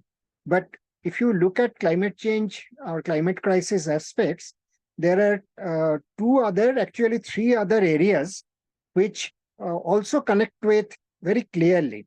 One is biodiversity, because as we are repeatedly seeing, the species extinction and the biodiversity crisis is accelerating, and probably out of the 9 planetary boundaries that have been studied, the planetary boundary of a sustainable biodiversity has already been breached. That's what scientists think now. That means we have started the process of 6th mass extinction, and that probably has gone beyond the tipping point. That's a bad news, but it's what the scientists are coming to some sort of consensus. So that the UN body to administer or govern the biodiversity aspects is UNCBD. There is a similar mean in the sense, similar global administration, which is governing the other area, which is the desertification, which is also connected with the climate crisis, because the climate crisis, because of the disruption in the hydrological cycle, desertification increased, and because of desertification for multiple other reasons, including spread of agriculture in unsuitable areas, urbanization, spread of mass level pasture in Latin America and several other places, that also impacts and accelerates desertification. So for global governance of the aspect of desertification, there is this UNCCD, United Nations Convention on Combating Desertification. But apart from that, there are 2 other areas that are connected with climate crisis, but not determining factors. Like I was just overhearing part of the last discussion. Plastics and petrochemicals is one area. Petrochemicals, of course, are petroleum, and petroleum is directly connected with the climate governance. But the petrochemicals and plastic, as you might know, there is no global governance structure which exists today. But for the last year and a half, almost 2 years, the global negotiations for a global plastics treaty is going on. And this November, the last round of the negotiation is scheduled, after which there is a hope that after November 2024, there is a global plastics treaty in place, which still do not exist. And the 5th area, which is again connected, which has become extremely critical, which is connected with the climate crisis, which is the air pollution, basically aerosol and air pollution by particulates and gases. So that area also is not governed by any global structure, but in the Indian context, there are governance mechanism. And why it is important? Because particulates, particularly particulates as an air pollutant, some of the particulates contribute to warming of the atmosphere, like brown shoots, etc. And some of the particulates like sulfate aerosols, they actually contribute to cooling the atmosphere. So how much particulate load, what type of particulate load, on what geographies, these are very important aspects. And the particulate loads on Himalayan areas, snow and ice cover, also either accelerates the glacial melting, which exaggerates the climate crisis, or can protect them. That kind of importance is there. So that's another area. So these 5 areas, or 4 areas apart from the direct governance architecture of climate crisis, which is the UNFCCC, these 4 other governance architectures are also important, which contributes to either sort of increasing the climate crisis, or maybe tackling the climate crisis in a positive way, either positive or negative way. So these are the 5 areas which globally impacts and globally, except the air pollution, the 4 other areas. Of course, there is another area which is about the global treaty, that is the Montreal Protocol, global treaty for ODS, ozone depleting substances. And that's probably the only positive example, as probably I discussed in the first session. All the global climate governance architecture, the Montreal Protocol probably the only success story where we have achieved to a certain extent the goal set out in the protocol of the treaty of the agreement, and the ozone depletion is actually started to go down over maybe several decades. This will recover. Many decades it will recover. So these are the global situations. But if we come down to India and South Asia, South Asia, when we talk about, except Afghanistan, as I know, every country had their own climate action plans. Bangladesh was quite advanced in this even before India started their action plans. And when we are talking about the national plans, let me also clarify this. The national plans, which are the overall policy architecture, they have not been put on just by the national government's initiative. 2007 was the UN conference, the UNFCCC conference in Bali, Indonesia. And there was a Bali action plan, Bali roadmap and Bali action plan. In the Bali action plan, it was envisaged and all the participating countries were asked to come up with their national action plans on climate change. So that was 2007. The government of India came up with a national action plan on climate change in 2008. That was the first any kind of action plan or national level policy architecture around climate change in India. So 2008, June. After that, that was not too much of a plan actually, but after that there were a lot of efforts to come down to different sectors. And over the years, from 2009 to 2014, 8 national missions were formalized and launched. And some of these are national missions under the National Action Plan on Climate Change. And these missions, some of these missions addresses the aspect of mitigation. That is, how do you reduce the root cause of climate change? That is, contribution of emission and contribution of greenhouse gases or emissions that cause climate change. 2 of these are the National Solar Mission, which basically targets that a large part of India's installed electricity capacity, and this needs to be understood, it's not energy capacity, electricity capacity, is to come from renewable energies. The solar mission addresses the solar photovoltaic and solar pumps and solar rooftops and all this solar application under this renewable energy. So National Solar Mission is one national mission under the National Action Plan, which is targeting mitigation. The other one is National Mission on Enhanced Energy Efficiency, which targets that for doing a certain work, how much fuel or energy is spent, and that means that much emission is also done. Can you reduce this emission and get the same amount of work, which is basically increasing the energy efficiency. And if you increase the energy efficiency, the emission intensity will come down. So these two, the National Solar Mission and the National Mission on Enhanced Energy Efficiency, these two are at the national level. These were the only ones which targeted the mitigation aspect. That means India's contribution to climate crisis, how it can be reduced. The other missions are divided into two other areas. One is the adaptation.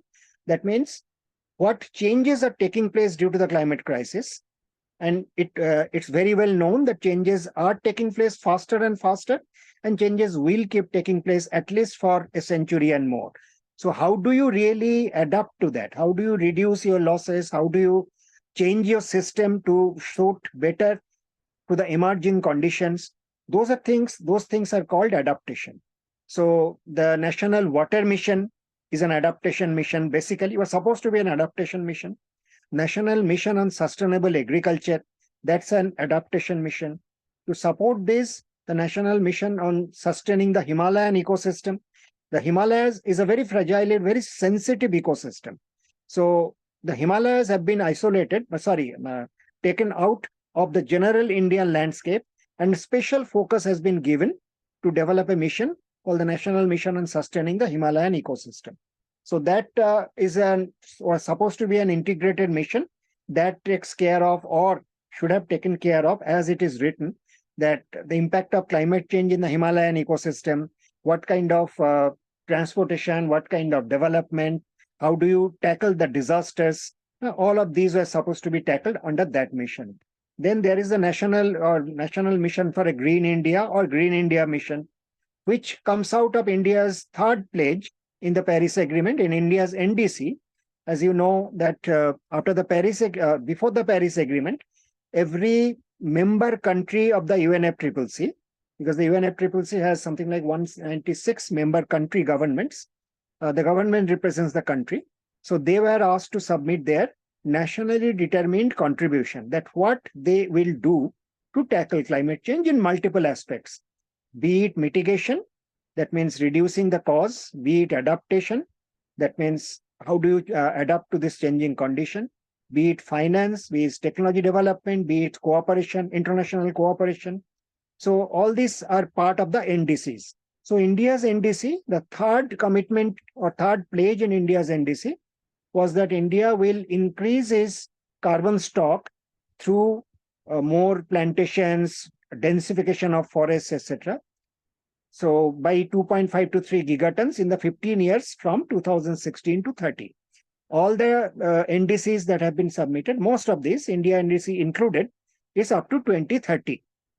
But after 25, the NDCs are supposed to be upgraded, or ambition has to be increased. That means whatever they have placed or committed, this has to be upgraded. More has to be done. So that will come in 2025. But the third pledge of India's NDC is that, as I said, 2.5 to 3 gigaton of carbon sequestration. And this is basically seen as increasing forest or increasing the tree density in existing forest, etc. So out of this, the National Mission for Green India was a tool to implement that, to achieve that.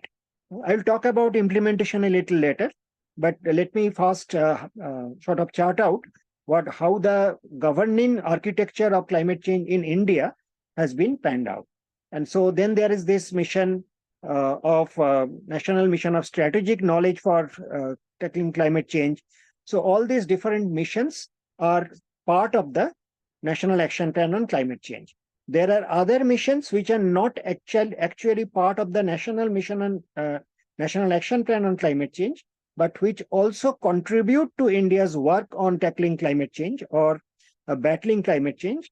One is the National Coastal Mission that has been drawn up much later. One is the National Mission on Green Hydrogen. That I'll explain why this is a critical component of National Mission of Green Hydrogen, if it was successful or if it is done properly, which in my studies it is not. My understanding it is not. Then how can it contribute critically? So that's another mission which came up recently with a very substantial allocation. Unlike the other missions which never had such substantial allocations, the National Mission for Green Hydrogen has a very substantial allocation of nearly 20,000 crores for the next 6-7 years. So these kind of national missions, basically under a large national action plan, though the last two missions, as I talked about, the National Coastal Mission and National Mission for Green Hydrogen, these are technically not under the NAPCC, but these are under the same architecture, same purpose, and same framework. And in the union government levels, though the Ministry of Environment, Forest and Climate Change is supposed to be the nodal body for National Action Plan on Climate Change, there is a executive committee on climate change, which is interministerial, which overlooks and which reviews every few years, every couple of years, how these things are going. And that's a part of the top level administration of how climate change governance goes in India. And under that, they have also made sort of a kind of authority for implementation of Paris Agreement. So, 2015, almost all countries which are member of the UNFCCC, they signed on to they ratified the Paris Agreement. The US went out and came back again after Trump. During Trump, it went out, and after Biden won, US came back to the Paris Agreement. So all major countries are now signatory to the Paris Agreement. They have ratified it. And ratification actually happened. The Paris Agreement became operational very quickly in actually 2016 itself, after signature of 55% of the members, with 55 number of members, and 55% of the emission is covered. That was the condition. So from 2016 onward, the Paris Agreement is actually operational, which is supposed to cover now, which has in effect replaced the earlier architecture for global climate change governance. And under Paris Agreement, there are multiple bodies and multiple parallel processes, like the two SBSTA and SBI and many other bodies which look after different aspects. But if we look at India, as I said, at the union government level or at the national level, these are the architecture that you have the National Action Plan, you have the 8 missions directly under them, you have 2 more missions, you have the Executive Committee on Climate Change at the top level, and you have this authority for this implementation of Paris Agreement. So all of this together, they look into the governance of climate change in India. I'll not talk too much about other countries because a lot of change has taken place, but I must also mention that we had a good beginning early on of cooperation and collaborative action in South Asia on the climate change aspect. In fact, when the SAARC was alive, the South Asian Association for Regional Cooperation, as you might, if you know, 2014 was the last SAARC meeting, which happened in Kathmandu. After that, deteriorating relation between India and Pakistan actually put a spanner to all works of SAARC, and SAARC has now become a rather defunct body. But when it was an active body and regular meetings used to take place, and not only meeting, some actions, some plans were put into place. In fact, there are 2, I'll very briefly mention. As I said earlier, Bangladesh was quick to come out with a National Action Plan on Climate Change, their action plan on climate change action plan. And it was quite progressive in the beginning. In fact, Bangladesh had a lot of changes after that, and most of these changes that Bangladesh did, in my understanding, it's regressive, because their earliest action plan really took cognizance of huge number of Bangladeshi people who are very, very vulnerable to climate change impact. The Sundarbans area and the delta, the Gangetic Delta, covers a very large part of Bangladesh on the southern part, and a little bit of sea level rise along with the increase in storms and all are impacting a very large number. But the northern Bangladesh is equally affected, because northern Bangladesh depends quite largely on water for irrigation, agriculture.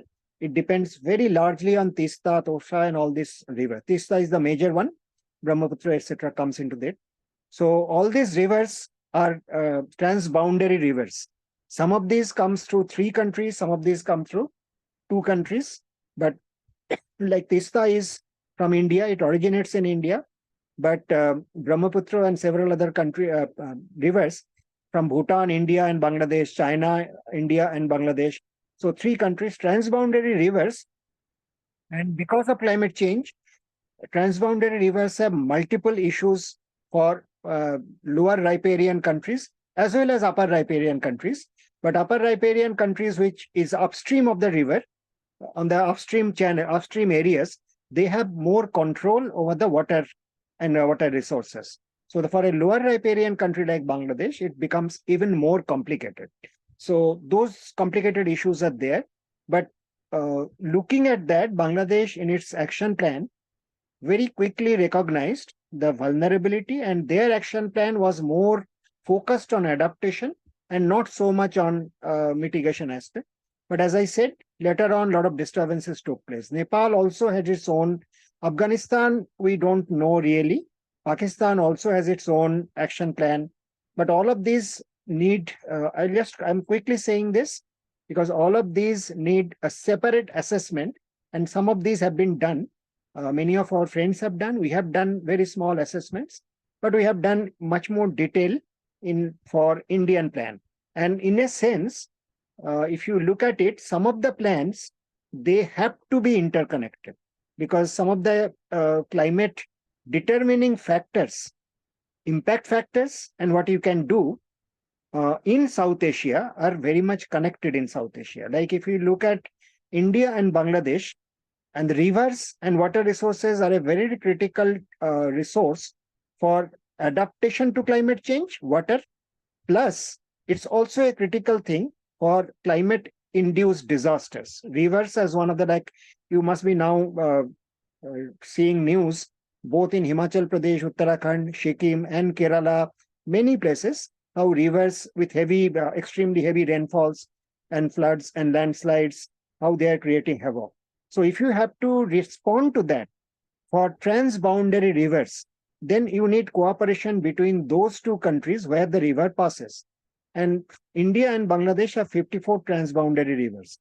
If you consider Nepal and India, if you consider the tributaries also, more than 100 transboundary rivers. Similar condition exists with India and Pakistan. So all the tributaries to Indus goes via India. So that way, without a cooperation within South Asian countries, a coordinated, proper, effective response to the climatic disasters or climatic hazards is extremely difficult. That's why the SHARC framework, we all highlighted the SHARC framework because when the SHARC was alive, as I was saying, there were 2-3 important steps were taken, which was a regional climate change governance initiative. SHARC had a climate change cell, which was a very active cell.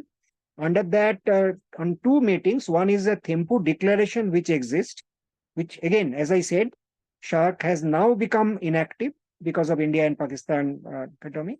But the Thimphu declaration and the Dhaka statement, both are important forward movement, and these are available in the public domain. You can check.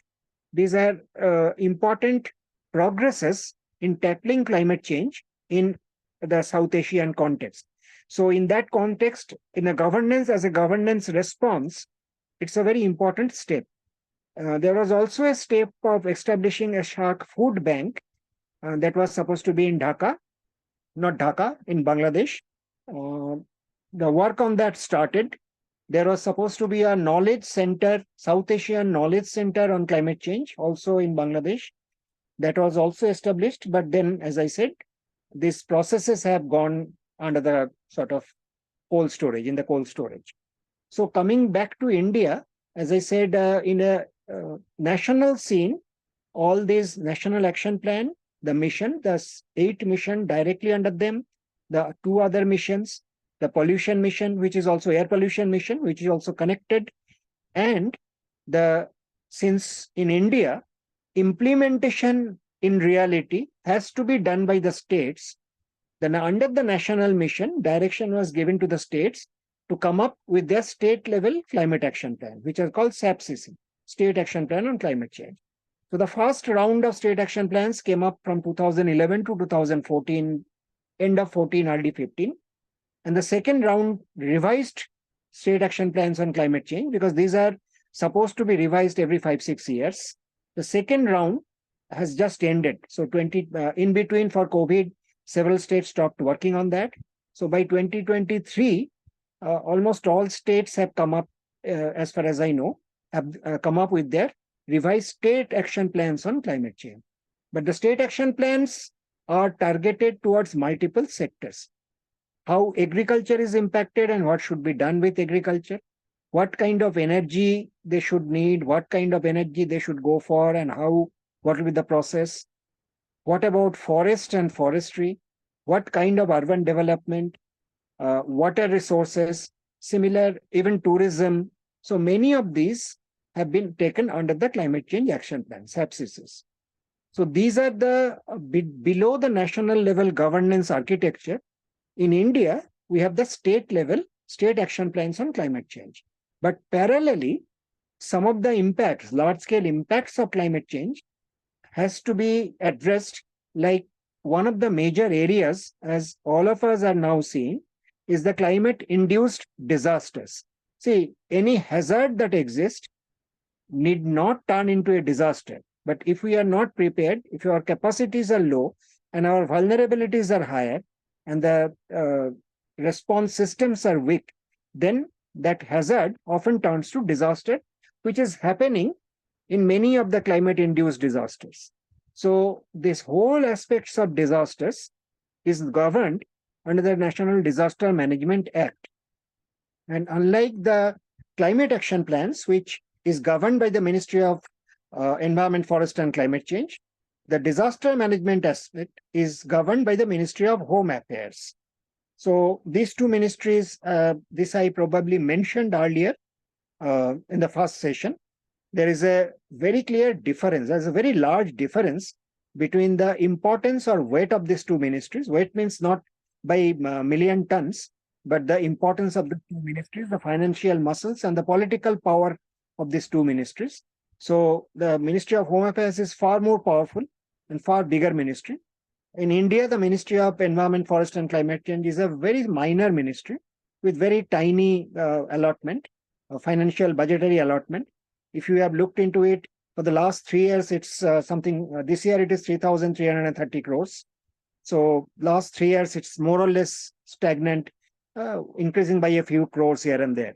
So for a country like India with 142 crores people and with such a vast geography, this is a minuscule budget. So the Ministry of Environment, Forest and Climate Change, MOFCC, though they have large number of plans at the national level, their power to govern or to implement into action, to change into action, is really very limited.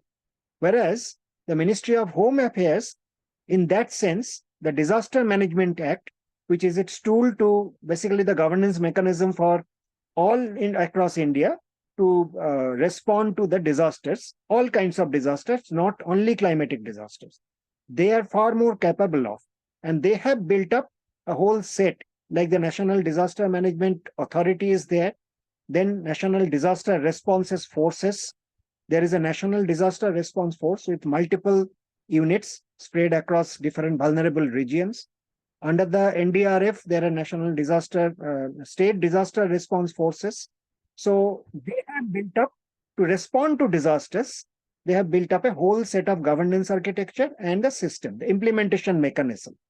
Whereas for the climate change action plans, in many cases, except one or two areas, which I will mention, that kind of clear-cut architecture and governance mechanism up to the lower levels is non-existent. Though the state level action plans are there, how that will be translated into action, how it will be implemented, how the present systems will be changed to a more resilient system, to a more adaptive system, that do not exist. As I said, except one, the disaster area, the second, which is not, the missions are under the Ministry of Renewable Energy, solar mission, and a mission for enhanced energy efficiency. In those areas, there is an action plan and the action plans are being implemented. So this is a clear problem area in the policy and implementation coming into action. many of the areas, we don't have the wherewithal and the mechanism. Wherewithal means your workforce, your institutions, and the money. Workforce and money and the plan. The plan exists in some form, but the workforce don't exist, the institution don't exist, and or if some institutions exist, the money is not there. So some token work is being done. Except, as I said again, in the polar mission and mission for enhanced energy efficiency. And since the forest department has some resources, the National Mission for Green India, not up to what it has committed, but somehow it goes along and claims to have created more green areas, which is contested by many international research groups. There is one of the most contested claims by India that we have created more green area, green cover in the last 10 years. So actual reality or the reality of the situation might be very different, because satellite imagery, satellite studies don't actually prove that forest areas have increased. Just some change of methodology has been done, which also is not very sustainable. So, so that's one is a national level. State level, as I said, state action plans are the apex at the state level.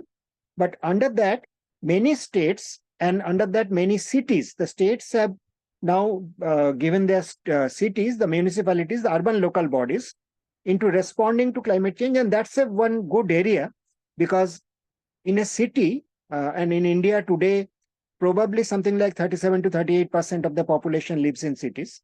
So it's a very large number. If you multiply 0.37 into 142 crores, so it's a very large number. So almost 60 crore people roughly. So that number lives in cities. So the urban local bodies being very much in that, very close to those people, the state is a governing body much removed from most of the people. But the urban local bodies are more accessible. They can quickly see and respond. So the urban local bodies, in two aspects, they have come up with some kind of climate plan. One of the plans that are many cities are being are now tackling is the heat action plan. Because as one of the climatic impacts, one of the most intense climatic impact is the increasing heat waves. And heat waves have been projected to increase for the last 15 years. They are increasing very fast. And both the Indian government study, the Ministry of Earth Science study, and the IPCC studies, IPCC Year 6, Volume 1, the physical science basis, if you look at it, both are projecting the heat waves in India and South Asian regions will increase very, very sharply. The percentage and number of increase, how many times they vary, that differ between the Indian Ministry of Earth Science study and the IPCC Year 6.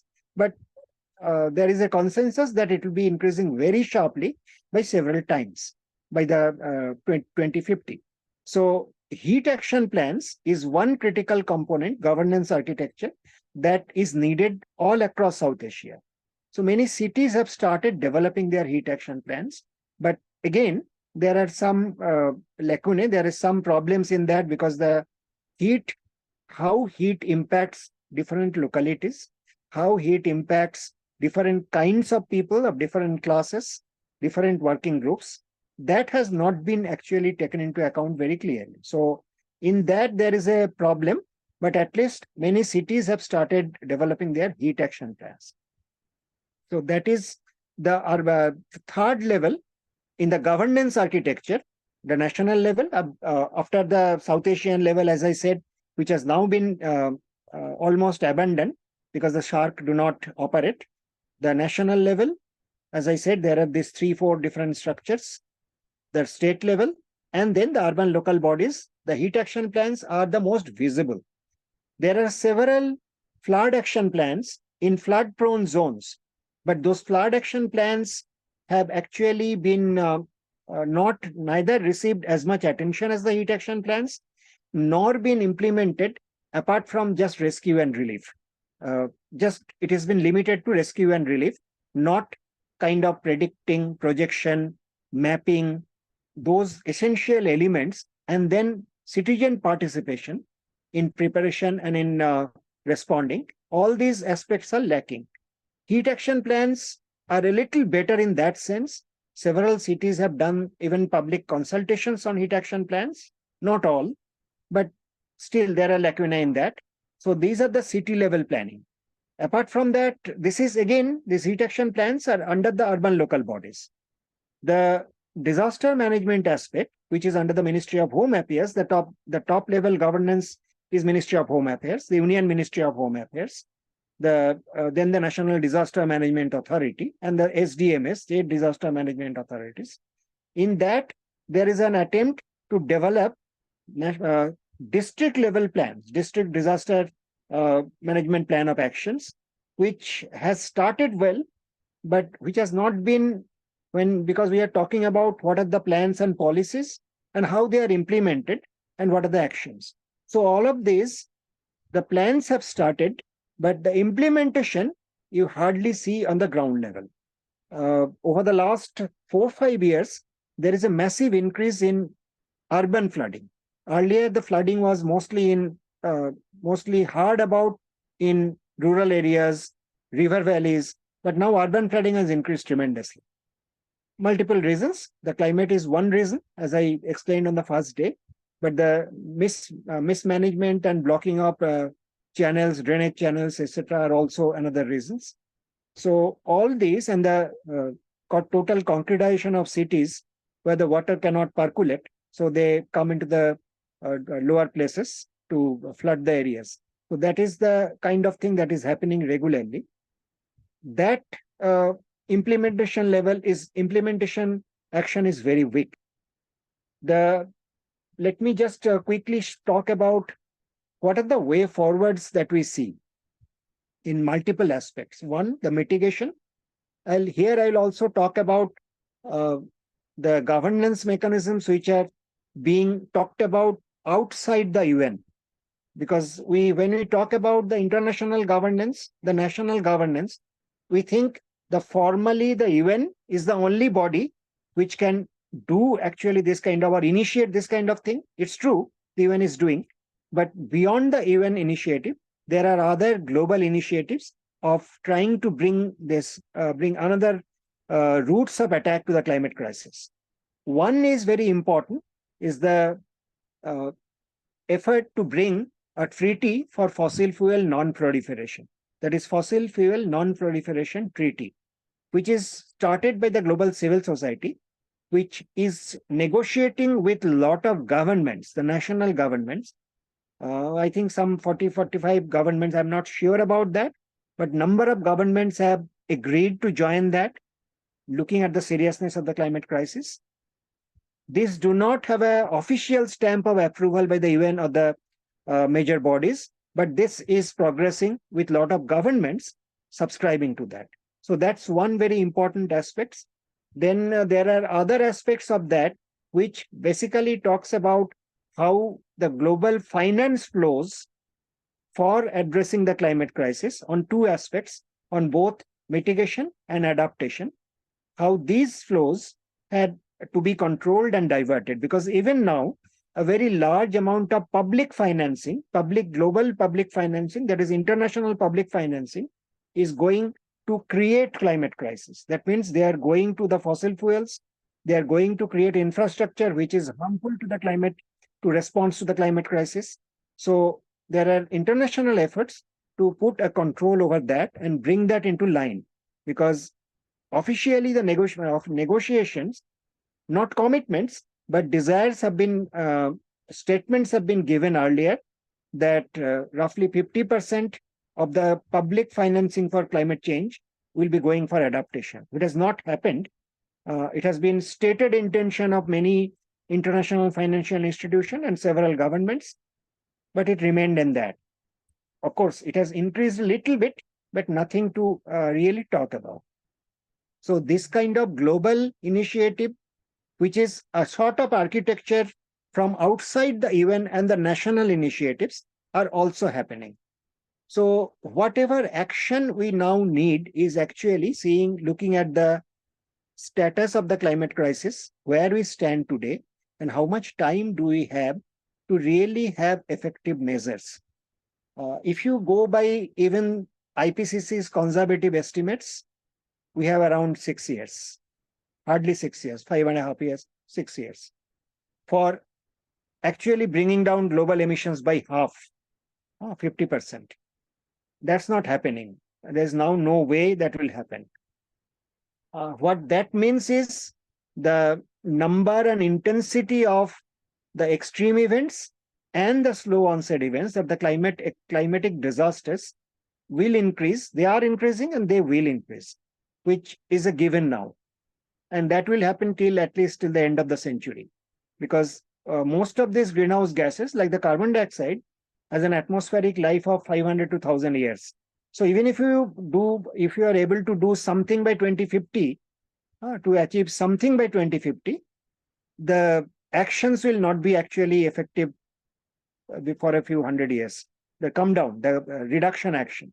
So looking at that, I'll end by saying that what we need to do very clearly, the actions that are needed. One, the UN Convention, for the first time 2 years ago, it mentioned reduction of fossil fuels. It has not decided. It mentioned about the need to drastically reduce fossil fuels. They mentioned unabated fossil fuels, but at least after 26 years of negotiation, 27th and 28th COP, the text officially at least mentioned. One of the earliest urgent actions is that we have to agree and start at a rocket speed. And that's, as of now, that's not happening, that's not visible, but that's what is needed. The second thing, which is equally urgently needed, is the number of people, by some estimates, who are getting impacted by the climate extreme events. Somehow, not everyone is displaced, not everyone's home is broken, not everyone's land is gone, but somehow people are impacted. Is something like 1.6 to 1.7 billion people every year gets impacted by some of the climatic events, and adversely impacted. When I mean impacted, it's adversely impacted and significantly impacted. So that's a number which is almost 22% of 23% of the global population, which is extremely large. So the other action that is needed, the very little attention adaptation action has received, has to be scaled up. And in India, if you talk about, as I talked about, there are several adaptation missions, but on the implementation level, NABARD in the National Implementing Agency, because NABARD, the National Bank for Agriculture and Rural Development, even from earlier times, NABARD was the accredited agency to receive funding from the UN Adaptation Fund. UN has an adaptation fund, UNFCCC. From that, any funding that will come to India, NABARD is the agency which will receive the proposal from Indian groups, look at it, validate, send it, receive the fund, and channelize that. So NABARD has been made by the government of India for its national adaptation plan as the national implementing agency. So entity, national implementing entity. So NABARD, in a sense, then under the ministry and under the national missions, NABARD is the apex body for implementation of adaptation action in India. But we see NABARD really be like acting just as a financial post office. We have not seen NABARD proactively going out, assessing adaptation need, mapping what kind of adaptation, what kind of problems in the climate impact are happening, how the adaptation action has to be done, and based on that, formulating a plan and responding to that. That has not happened. NABARD has remained a post office. You send a document, they will look at it, and they will send it. And if the fund is received, they will. So this needs to be scaled up maybe 100-fold in terms of efficiency, speed, and scope. 100 may be a little less that I mentioned, but that's the kind of pathetic situation in kind of governance of adaptation action in India. NABARD is the national body. Under that, as I said, if you come down into the local level, there is absolutely nothing. But we have, I'll end by saying this, we have a very grassroots governance infrastructure in terms of the panchayats. by the 73rd Amendment, the panchayats were supposed to do their own planning, own development planning, own micro planning. All of these were supposed to happen from the panchayats bottom up. That has actually not happened. Now actually the templates go and they basically fill up and they come up with under the schemes, which national scheme, which state scheme, they fill up and they do this.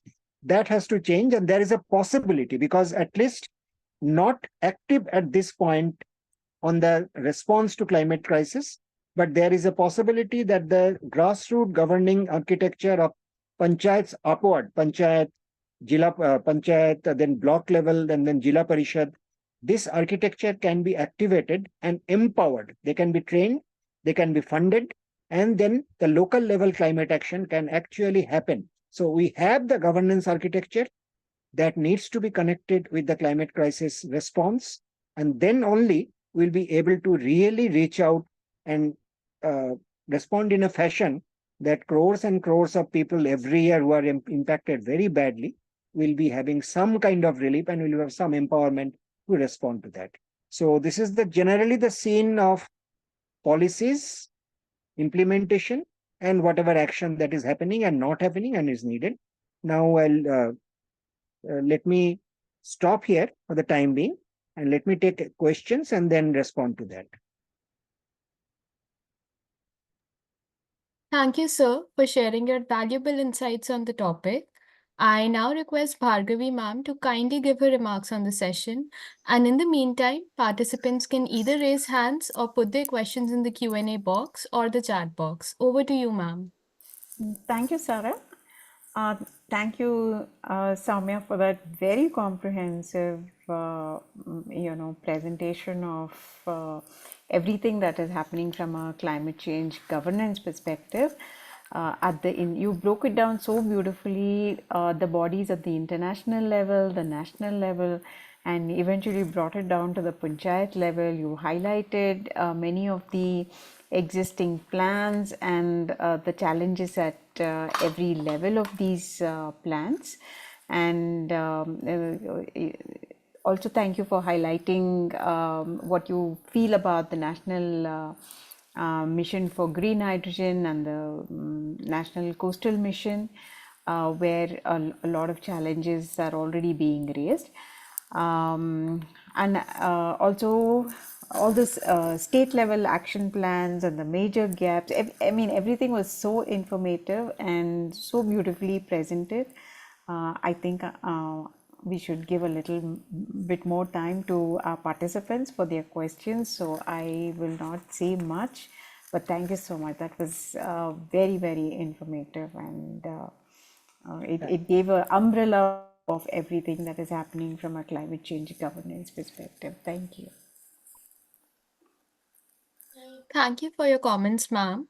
We now open the floor to questions from the participants. Once again, you can either raise your hand or put your questions in the Q&A box or the chat box.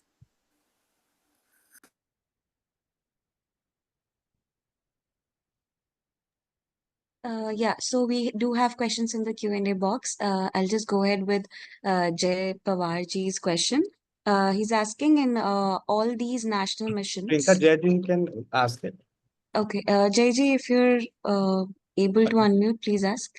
Yeah, thank you.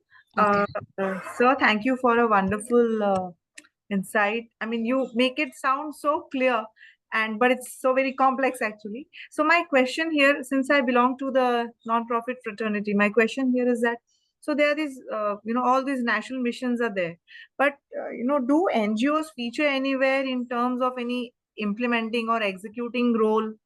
Are there any specific policies spelled out for roles for non-profits, or as these days it is, the government only thinks of NGOs as bringing some CSR funds to execute some projects which are climate action projects, which is a very dangerous situation.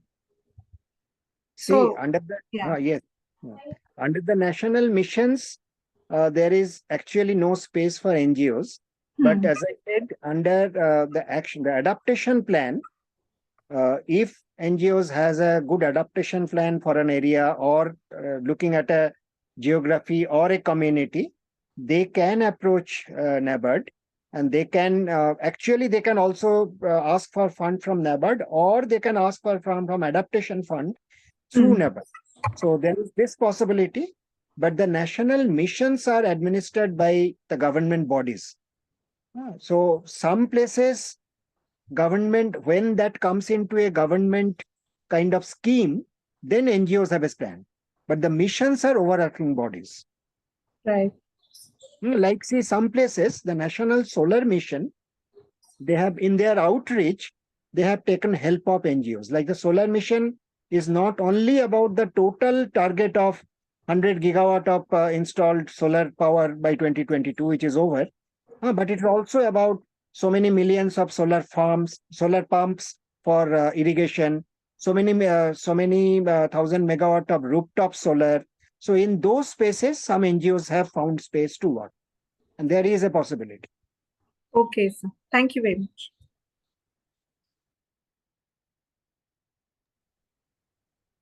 Article Hassanji, would you like to ask the question?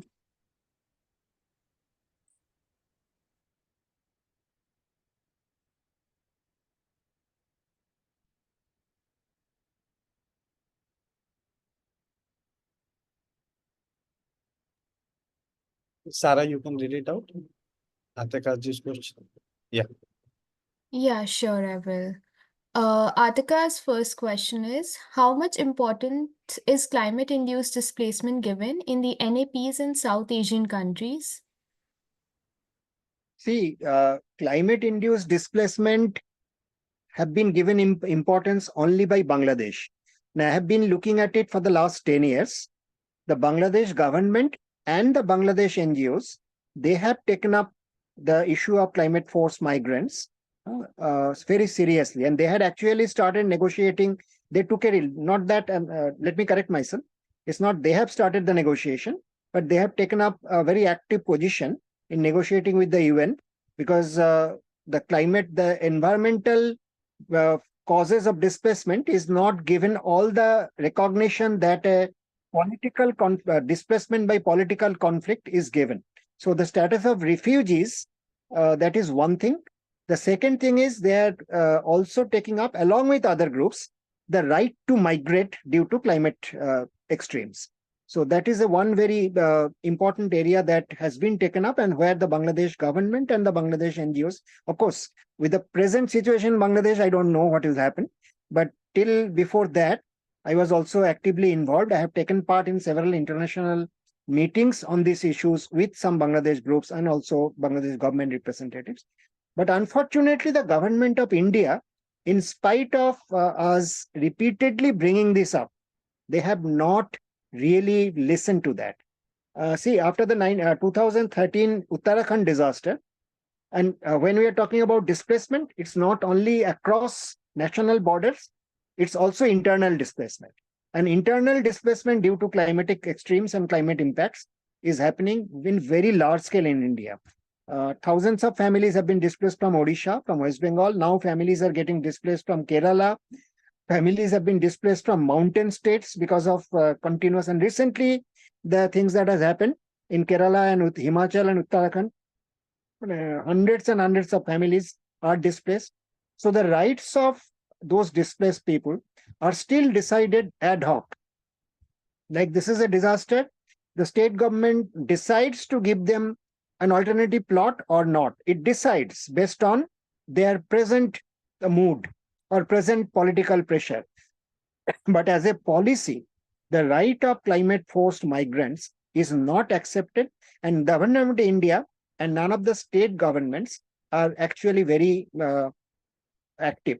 The one good news I should give you, which is not actually right to migrate, but at least some response. You know, the Wayanad disaster which happened recently, more than I think close to 300 deaths and more than 500 families displaced, maybe more than that.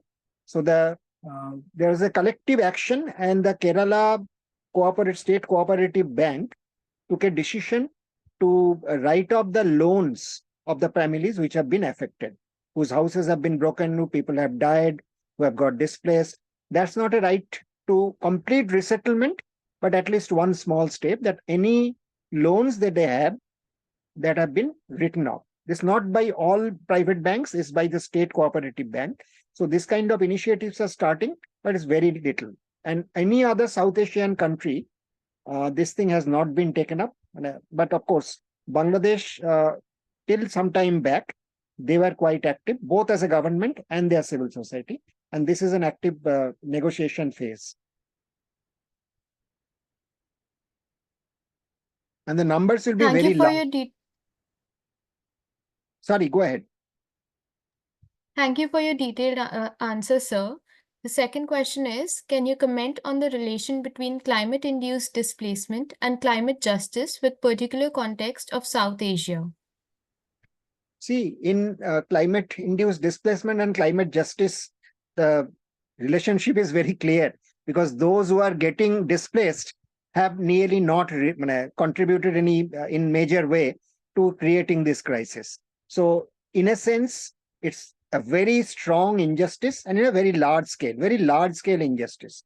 And the very fact that if you have either your house broken or your productive assets impacted or some other impact, and you are forced to migrate, or you are forced to you get economically displaced, even if not physically displaced, you do not have any sort of governance architecture or assurance that, okay, you have this right.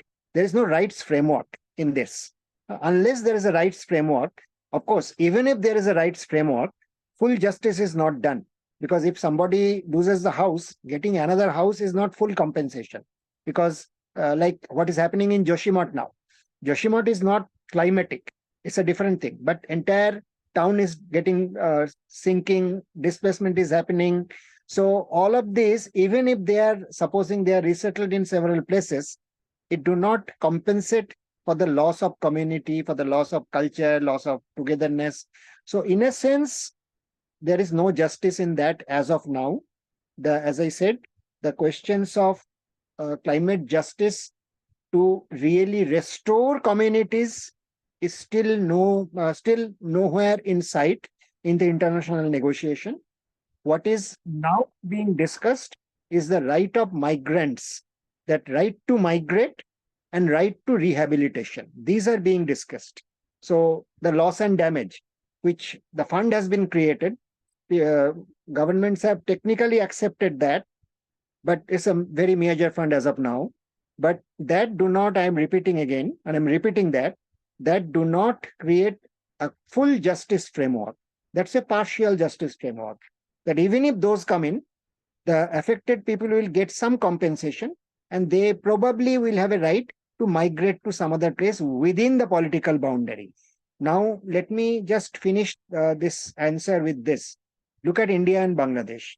If very large number of people from south of Bangladesh, Sundarban areas, Delta areas get displaced, which is going to happen, there is no question about that, and that will be in crores, where do they go within Bangladesh? Bangladesh already is extremely densely packed, something like 1150, 1160 persons per square kilometer. It's not a city density, it's the country density. So a large number of people will try to migrate into India or in other direction, most likely in India, if their land and house and things are going. And if there is no international agreement, which doesn't seem to be happening in the near term, then the question of justice remains a question. You don't get justice. That's the present scenario. You don't have justice, but the negotiations are for partial in terms of finance and in terms of a right to migrate within the political boundary. Moving on to the third question. Can you also comment on the common but differentiated responsibility with reference to the global north and global south debate? This is a very old question, very old concept, which has now been, I think everybody, this is a very important concept that climate crisis has been created by all countries, but the impacts are not equally felt. So that is how and everybody, since every country has some contribution, small, big, medium, So all of them are responsible, but not all of them are responsible equally. So that's how basically this was framed very long time ago. I think 1997, 6 or 7. 95 was the first COP. So early on, this concept was formulated, and it's a very important concept. This concept is basically one of the founding principles of the climate justice movement and climate justice demand. But the problem is now a lot of actual ground level change has taken place. One, those initial contributors and very little contribution, that situation has changed. Many of the developing countries have now come up and are coming up in their own contribution to emissions. Second, the second part of the principle, which is RC, respective capacities, was that since you have used this fossil fuels to also build up your financial position, your technology, and your strong societal foundation, that means you have more capacity to respond and help others. So you should help others. One is you have contributed more to create the crisis. Second, your capacity to respond is much higher. So these two, effectively after the Paris Agreement, this has been completely diluted. Because though the Paris Agreement people celebrate quite a lot, the Paris Agreement now goes by the NDCs. So every country has its NDC, national determined contribution. If India's NDC, supposing, or Bangladesh NDC, claims that we have not contributed as a country of today's 17 crore or 17.5 crore, we have contributed below the fair share, which is true. So we should not be asked to contribute anything, whether all our actions on climate adaptation should be funded. That's not accepted because Bangladesh has an NDC, and that NDC will determine the total international climate architecture, governance architecture. Now is governed by the Paris Agreement, rotates around NDCs, and NDCs are not centered on climate justice.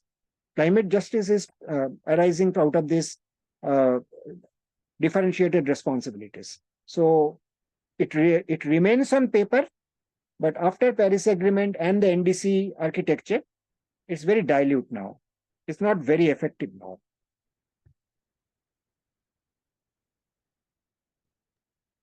Thank you so much, sir. We look forward to collaborate with you in future IMPRI events as well. I now request our chair, Bhargavi ma'am, to kindly give the closing remarks for today. Thank you, Sarah. Thank you, Soumya, for those excellent, responses to all the questions. And I think the questions really opened up another few windows in the context of climate change governance. I think on the whole today has opened up possibilities of seeing where the gaps are and what needs to be done. And in all this, I would urge all of you all to even go through some of these policy documents and the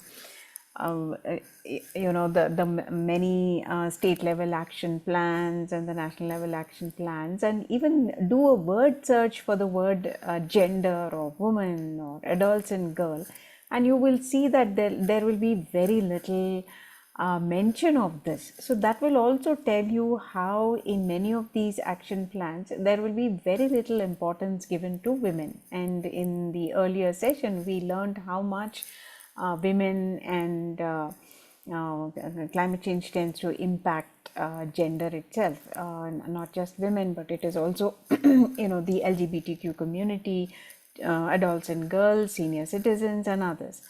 So with those thoughts, I would let you with all the food for thought that we've had for this day, and thank you so much. Thank you. Wonderful. Yeah, thank you. Bye.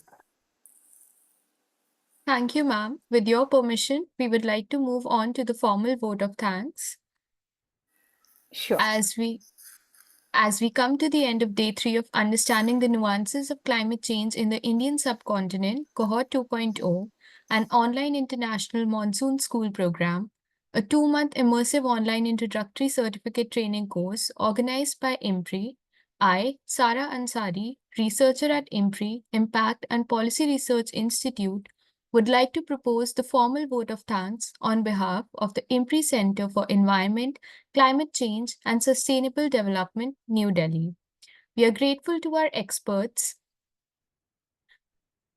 for the Day 3 session, Professor Vibhuti Patel ji and Mr. Soumya Dutta ji for taking out their valuable time and for their thought-provoking insights on the topics. We thank our chair, Ms. Bhargavi S. Rao ji, for convening the session. We thank all of our participants who have raised pertinent questions and actively participated in today's deliberation. Readings for the session have been shared in your email, and a video of the session will also be shared with you for learning. We look forward to welcoming you for our 4th day of this certification course on 24th August at 4 p.m. We are grateful if you're watching us later on YouTube or listening to us on our various podcasts or reading our publications. We hope you continue to join in the future to our IMPRI Web Policy Talk and Web Policy Learning. Wishing you a good evening. Thank you.